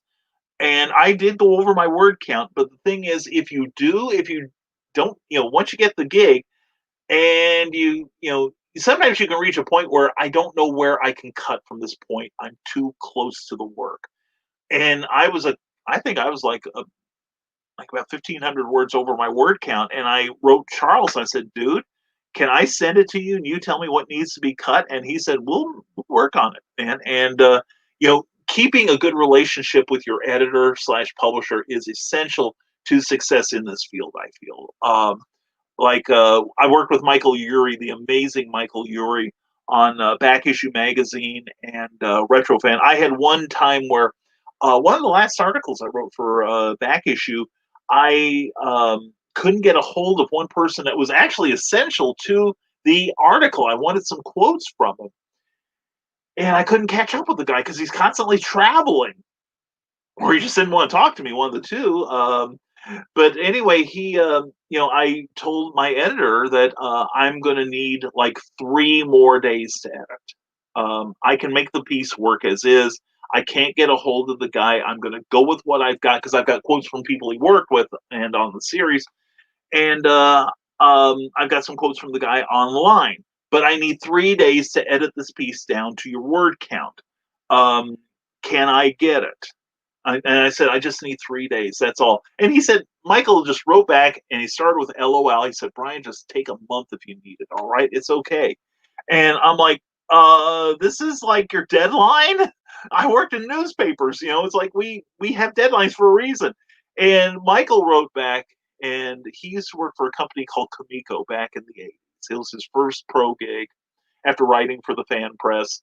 And he said, I edited a book, and he quoted he said, I worked with this one artist. He told me who it was, who is notoriously bad with deadlines, produces beautiful work that's worth waiting on, but he is horrible on deadlines. And he said, my first assignment was editing this guy. There are deadlines and there are deadlines. He said, you've got more time than you realize. And I said, just 3 days, okay? So I turned it in 3 days, and he was happy, I was happy.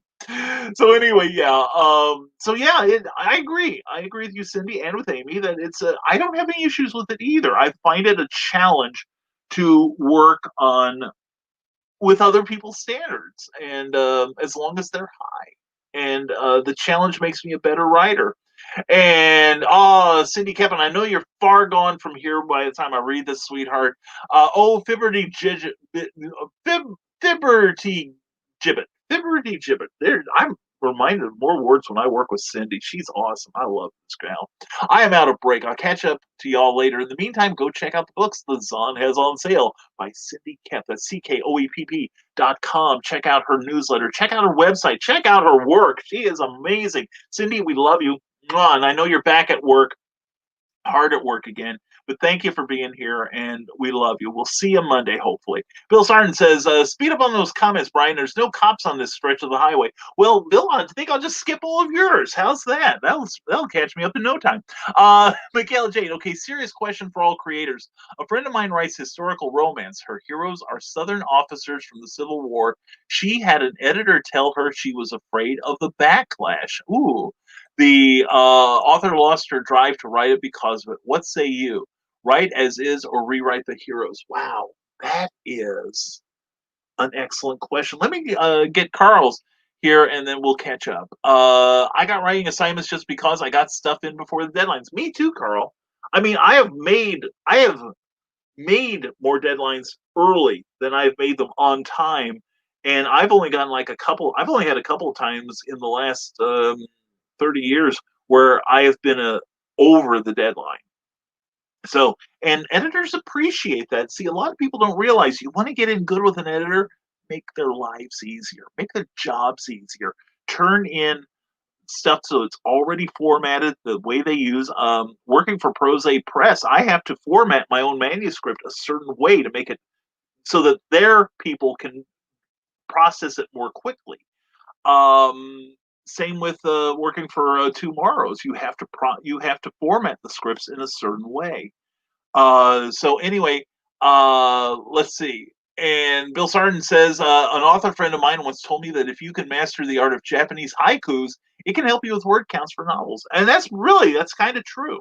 That's kind of true. Now let's go back to Michaela Jade, and I'd really love to have some opinions in the closing minutes of the show here.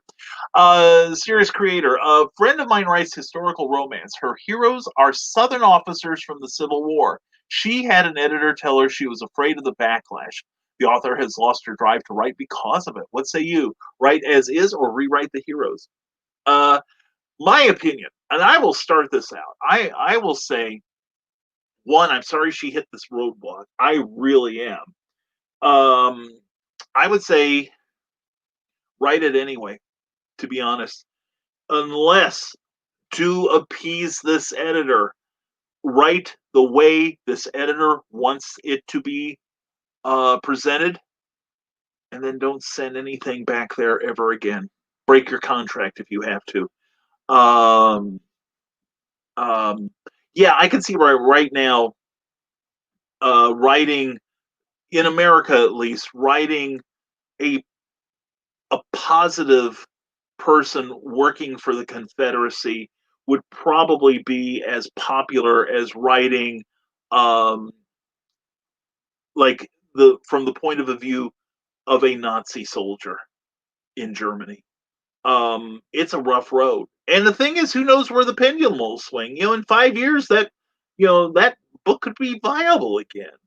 But I would say for right now, honor your agreement. Write the book anyway. Try to bring it as close to your vision as possible, unless you can't. And then tell the editor and say, hey, you know what? It's been good. Let's just break this. Let's break this off and self-publish it and roll the dice. If she's unafraid of the inevitable backlash, then there will be I get backlash from stuff I do too, believe it or not. And it's I got some people push back over the more horrific elements in the Bachelor's Grove book. I've had people complain about Santa Sign, even. It's like, oh my God, you're dealing with bringing people back to life. Oh no. You're taking place. Part of this takes place in a graveyard. Oh no, it's called horror, dummy. So anyway, we do things like that. Um, so I would say, if at all possible, if she's willing to take some of the pushback, stay true to your vision, talk it out with the editor. Um, I I would hesitate working for a publisher uh, who has serious reservations about some things. I mean, and I would say it's still possible to write about somebody from the South because not everybody in the South owned slaves. And some people, I'm sure, didn't fight in the Civil War to promote slavery. Maybe they just didn't like interference from the federal, the Washington, D.C. government. Find a reason why this soldier can do what they do, okay, and make it palatable. Bill Sarton says, and let's see, okay, we got the word count there. Carl Wisman would like to say, she should write her romance anyway. Times will change again. Save it for later. There we go. I agree. Michaela J says, that's what I said. Write the story anyway. I think that's the main thing. Write the story anyway. And then submit it because, I'm not saying she has to villainize her protagonist, but, it just hurts my heart to see that somebody is told, don't write it because we are afraid of the backlash. This company is. This Southern, this anti-Confederate, I shouldn't say Southern, but this anti-Confederate movement, I understand it. I agree with a certain portion of it. There's got to be a way around it, though. There's got to be a helpful, or not helpful, but a medium area where everyone can meet and still put out this work to everyone's satisfaction. Bill Sarn says, in response to author Michaela J., tell your friend that she is honoring the heritage of the South, not the hate. Write it. That is a thought. And here we go. Michaela says she fired the editor. Well, good first start, I would say. Is she? I didn't. Is she? Well, yeah, it makes sense. If she's self-publishing, she fired the editor. That okay. I was thinking maybe she was working for another publishing house, but I would agree if the woman's editing and if this person is afraid of the backlash, then oh well, she just lost a job, and that's fine. And John B. Pica says, "Backlash, I'm the king of backlash." Yes, you are, my friend. And and that's the beautiful thing. John and I don't agree on everything. We don't talk about it a lot, but we're not on the same page on some issues. I'm not on the same page on a lot of with issues with a lot of you. Some of you are probably horrified that people are drinking hand sanitizer. I'm sitting here giggling. You deserve it. I don't want anyone to die from it or have any lasting health issues, of course. But I feel if you're stupid, it tastes horrible. I hear. Anyway, Carl Witzman, I get backlash just on a character on my drunken rant. Kamiko lives matter. And John B. Pica says, my personal philosophy is stay true to your vision, write your story. I agree. I agree. And the thing is also the writer could also make a point about that sort of thing using the characters if they feel like it contributes to the work. Like I said, you don't want to, I can understand like not writing pro-Nazi stuff. But here's a good analogy, I think, Michaela, and that is there was a comic series in the late '70s from a defunct company now called Charlton Comics, and I think it was in their Fightin' Army uh, magazine, and which was an anthology of war stories, usually World War II. And there was a brilliant series by Willie Schultz was his name, was the writer's name, and the artist was Sam Glansman, who went on to draw for DC's war comics, particularly the Haunted Tank. But anyway, it was called The Lonely War of Willie Schultz, with a slightly different spelling of the name. But anyway, it was about a German who had American citizenship and fought in the U.S. Army. Well, due to an accident, I think it was, he was framed for war crimes he didn't commit. So, but to get the evidence he needed to clear his name, he had to infiltrate the German army. So he's basically swapping uniforms. Half the time he's an American soldier trying to clear his name, and the other half he's a German soldier who is trying not to commit atrocities and trying to prevent them of anything while still looking for the evidence that will clear his name with the American army. Uh, Brilliantly written series. Brilliant. Uh, really thought provoking series. But that was one where the author did not endorse what the Nazis did and still managed to write a very powerful book. That is a possibility as well. Amy Hale weighs in here, and I'm looking forward to seeing that. If the officers were pro slavery and racist, I could see it being a bad idea. If she could write it in a way where the officer, no matter the side, was anti racist, that might be a good story. But ultimately, it's her story, and if she feels the need to tell it, then she should find a way. And an editor that crushes creativity may not be the best option for anyone. That is a great observation, Amy. Um, this editor should have found a way to make it work rather than, oh no, don't write it, don't write it. We'll get, they'll not like us on Twitter. They'll say mean things about us on Facebook. Well, screw that.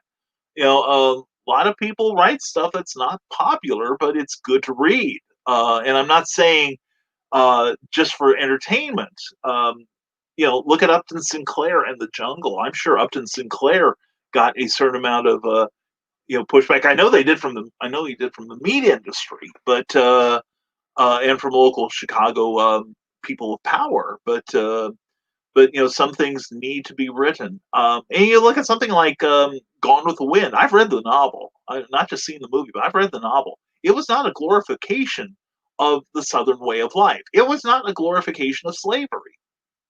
But unfortunately, some people look at that and don't see that it's not an endorsement. It's a setting. And using a setting is not an endorsement of it.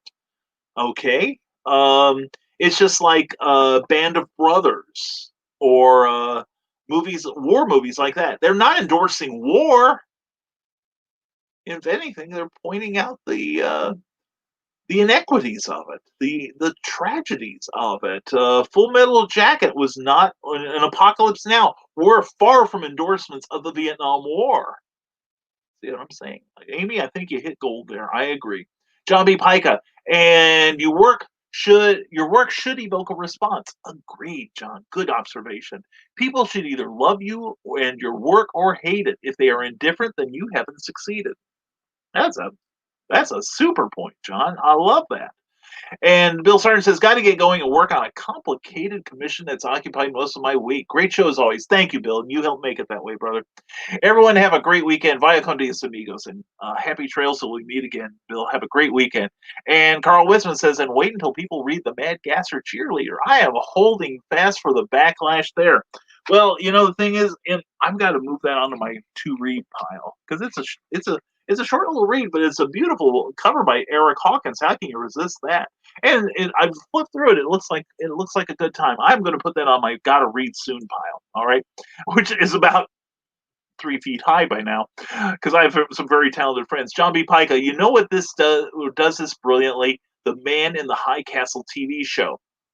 It's a mind screw because some of the Nazi characters are so likable and relatable that you have to constantly remind yourself that they are the bad guys. John, that's a great observation. Now, I've not seen the Man in the High Castle show. I've heard good things about it. But another one, LOLO, classic British comedy from the people, the guys who brought you Are You Being Served? And the premise is it's a small village in France that is Nazi occupied, and this local bar owner, is kind of like pulled into becoming part of the French resistance while having to cooperate with the Nazi occupiers in order to stay alive and keep his business running. But the Nazis in there are portrayed in such you love them. They are wonderful characters, but they're portrayed in a way that, kind of like Hogan's Heroes, that they're kind of incompetent. Some are incompetent, some are outright funny. And there's one of them who refuses to say Heil Hitler. There's one guy there, everybody goes Heil Hitler. And, then there's one guy who goes plop because the actor refused to say Heil Hitler. And it became a running joke on the show. So you look at Hogan's Heroes, which is not exactly the best or most accurate representation of Stalag life, but you notice like all like Sergeant Schultz and Burkholder and Colonel Klink, they all represent like something negative. Although you like Schultz and Klink because you see that Colonel Klink's just a working guy. He's got to, he doesn't always agree with what he has to do. And he's just trying to make everything work. And Sergeant Schultz, you get the feeling that, he's just, he's not all extremely bright, but he's got a good heart at heart. So, but yeah, it's like you don't have to portray the hero as glorifying the Confederate culture or the slave culture at the time. So, Michaela Jade, my friend, writes very powerful characters and gives you a look inside a viewpoint you might not have considered, like a Confederate soldier who fought for freedom, not slavery. Yeah, and that's it. Not everyone was a landowner who fought in the war. Not everyone who fought in the Civil War on the Confederate side was a slave owner. A lot of them just simply did not care for somebody in Washington, D.C. telling them what they could do. And I'm not saying it's good. I'm not saying it's bad. I'm just saying that's the way it was. Kurt Bolding is with us. Kurt, brother, how you doing? Cookie and I miss you, man. Love you, man. Hope you're doing well this morning. Carl Wisman says, look at how many movies were directed by Alan Smithee. That was the name when a director did the work on a film but didn't want their name on it. Maybe that editor should have done that. Yeah, or what is it? The great Harlan Ellison, who wrote City on the Edge of Forever for Star Trek and Man with the Glass Hand for Outer Limits, and many, many great novels and short stories. He used to sign, when he had work that was going to go out that he could not stand behind, he signed it Cordwainer Bird. And the reason he did that was because this is what he was giving to the people producing it. Here we All right, there we go. Ultraman does not approve. So anyway, so yeah, or what is it? Sometimes that was done in the theater trade. George Spelman was a frequent name, particularly on stage. And that's where the adult actress Georgina Spelman got her name. But yeah, you put up and I wrote a couple pieces back in the '80s for some local humor magazines that, well, it's not that I couldn't stand behind the work, but they said everyone uses a pseudonym. And so I created one for that. That's the only time I've used a pseudonym. But yeah, but no, that's a great idea, Carl. Maybe the editor should have, uh, you know, done the best they could, unless they personally did not agree with it. That's one thing to take a moral stand. I've walked away from many an opportunity simply because I didn't agree with the ethics of the people involved or the situation. So anyway, Michaela J says, love it, Amy. Thank you. Well, yeah, thank you, Amy. Thank you so much for your wisdom. And sorry, Alan Smithy. That's it. Yeah, I couldn't remember the spelling. And Kurt Bolding, glad to see you, man. Besides, haven't most of us been waiting like 60 years to go around wearing masks in public? Yeah, seriously. I mean, it's worked for Spider-Man and Batman, and now we get to get in on the fun too. And it's like, where else can you walk in? What other time in history can you walk into a bank wearing a mask and you're okay? Good observation, Kurt. Glad to see you, guy. Cookie and I miss you. An Eric Hawkins cover before he became so expensive after this show, says Carl Wisman. And yesterday I had a conversation with with Eric, and I posted a picture only for him, and his reaction was, "Don't lick my book." Okay, so you know what I did. Amy Hale says, slightly off current topic, I'll be announcing my new book with cover reveal, yes, and pre-order soon. My PA is prepping a sign-up sheet for those that would like to help spread the word. Put me down for that, Amy. Okay, I will do what I can. Ted Davies, everyone have a great weekend, you creatives. Watch some TED Talks. Yeah, definitely. That's a great show. I'm loving it. Love the show he did with me. And I watched the whole thing, Ted. I generally don't like watching myself on the rerun. I don't like watching myself live, but it's part of the gig. I've got to do it. We all have jobs that we do something we don't want to do. But anyway, Ted did a great job in interviewing me. He really did. Really dug in deep and let you see the seedy underside of the fez wearer. But anyway, he's also doing some talks with some great people like Luke Stone, which I'm in the middle of watching right. No, excuse me, I finished watching it last night. That was really great, and he's got some more coming down the pike that I'm really excited by. Ted, I think you've got a keeper there. But anyway, check out TED Talks on Ted Davies Artistry on YouTube. All right. And have a great weekend, brother. We'll be talking to you. I know this. And Michaela Jade, and this is why you guys and gals are my tribe. Love you all. Thank you. Michaela Jade, thank you for being part of ours. Seriously, you have no idea how much you enhance all of our lives. You really don't. And appreciate you on more than a physical level, okay? But anyway, yeah, that's part of our tribe here. That's part of our Nevermorians. That there's a lot of wisdom here. And I'm really proud of all of you. I really am. Not just Eric, but Carl, Michaela, Amy, everyone here. This is a fantastic community, and like I said earlier, Eric Hawkins, who was part of it too, gave you guys credit in his latest comic. You guys are in a comic book now. Dig it. He gave credit to the support of the Nevermind the Furthermore community, and you guys are gold. You really are. I appreciate you, even if I don't always say it, and I probably should more often. And I want to thank you again for supporting Eric and for supporting my friend Francesco, who's never shown up on the show or on Clever Title Pending, but he and I have known each other since the '80s. Chicago Comic Con, we met up there and we became friends, and we've maintained our friendship ever since. I'm one of the few people that own a Francesco original. I've got a drawing of Superman he did. I'll have to scan sometime. It's oh my god, it's gorgeous. It is amazing. It's called The Hero Within. And anyway, he is one of the kindest humans on this planet. I love seeing him. Saw him 3 years ago at Indie PopCon. Didn't get to go out to dinner together, unfortunately, but he's fantastic. And he's been a great friend to Cookie as well. But anyway, we kind of joke that I've known Francesco no longer than I've known Cookie. And and every time we see each other, it's just like we just saw each other yesterday. It's just like it. Our friendship had paused, then we meet up again, and it's click play again. He's a great guy, and I want to thank you all again for your support of his Made in America project. I think you are going to be knocked out by what you see. I really do. And anyway, we love you, Michaela. We seriously, sincerely love you as well. And congrats, Amy, says Michaela Jade. Gotta agree. And prepares the tribal drum and flute for the jam session, says Carl Wisman. Get my place in line there. And I'm catching up. Busy morning. It is a busy morning, Sarah. We'll let you get back to it soon. And speaking of pseudonyms, I once hired to produce an erotic magic show for a strip club. It was produced by Balthazar Bennett. Oh, that's a cool name. I like that, John. That is fun. I bet that was a good show too. And it was deplorable, reprobate material, but some of my best creative work. I keep telling people I'm going to write something in the naughty vein sometime soon.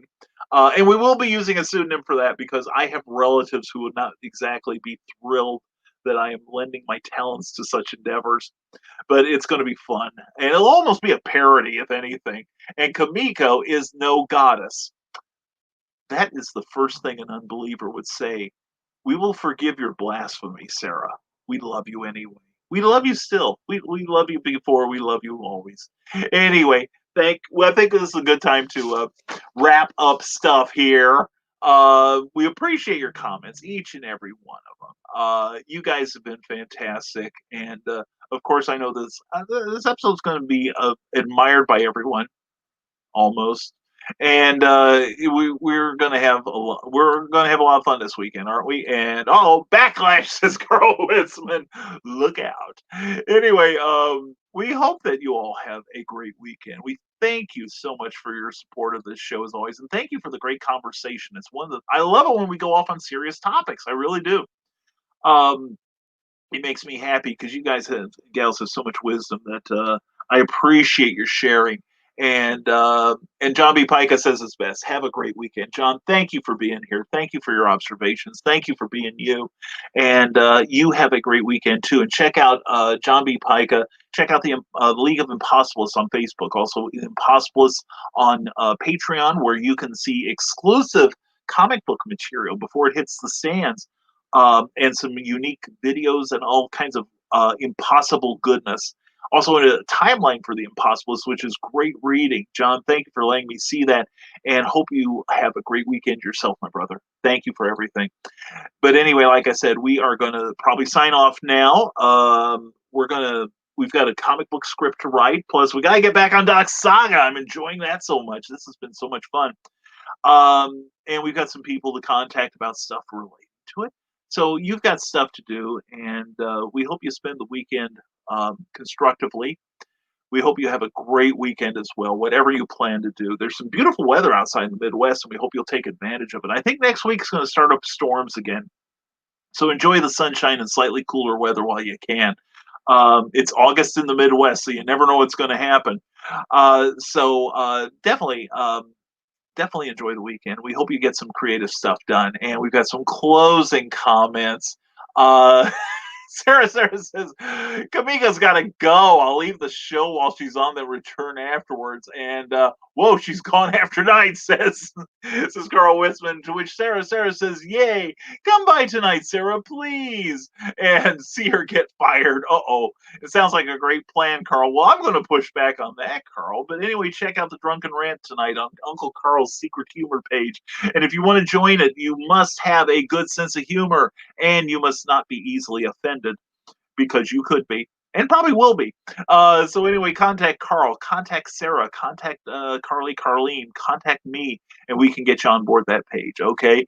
So anyway, sounds like a great plan, Carl. I disagree, but we'll see what happens tonight on the Drunken Rant with Uncle Carl on Uncle Carl's Secret Humor page. So anyway, thank you guys and gals for being here. And another reminder, tomorrow night, Saturday night, 6 p.m. Eastern, 5 p.m. Central, Comics Cubed in Kokomo will have another sales show. Please check it out and get you some stuff. They do mail order, and they do it right. They do a great job. Also, this coming Tuesday, Luke Stone and Eric Hawkins will join us on Clever Title Pending at 8 p.m., 7 p.m. Central Time. We're going to talk about crowdfunding, particularly as it applies to comics, but other fields as well. What it takes to run a successful campaign, what you can do to avoid the pitfalls of it. And we, of course, want your questions, because this is the learning place. And we hope you will take advantage of these two great guys who run terrific campaigns. Seriously, you saw the swag I got from Eric, man. It's like Christmas in August. I'm telling you that right now. So please join us this coming Tuesday for Clever Title Pending.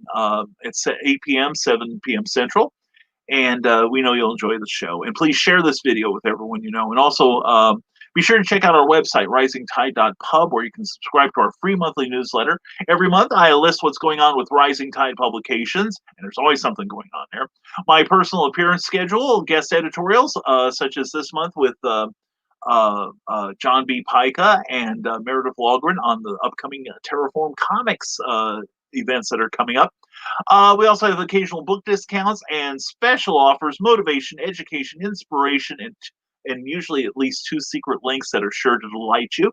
And if you're watching on YouTube, please subscribe to our proceedings here and turn on notifications so you'll be alerted whenever we plan something new. If you're watching on Facebook, please give the Rising Tide Publications page a like. We post at least 3 times every freaking day, and you can see what your fellow creatives are up to there too. So in closing, this is Brian K. Morris, and thank you all for watching this episode. We hope you have an incredible weekend. We will catch you again on Monday at 10 a.m., 9 a.m. Central Time. And don't forget to stay smart, stay safe, wash your damn hands, and never apologize for being awesome. All right, and thank you. We'll see you next this coming Monday, on Nevermind the Furthermore and Clever Title Pending on Tuesday. Take care, everyone. Have a fantastic day.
Now comes the part where we throw our heads back and laugh. Ready? Ready!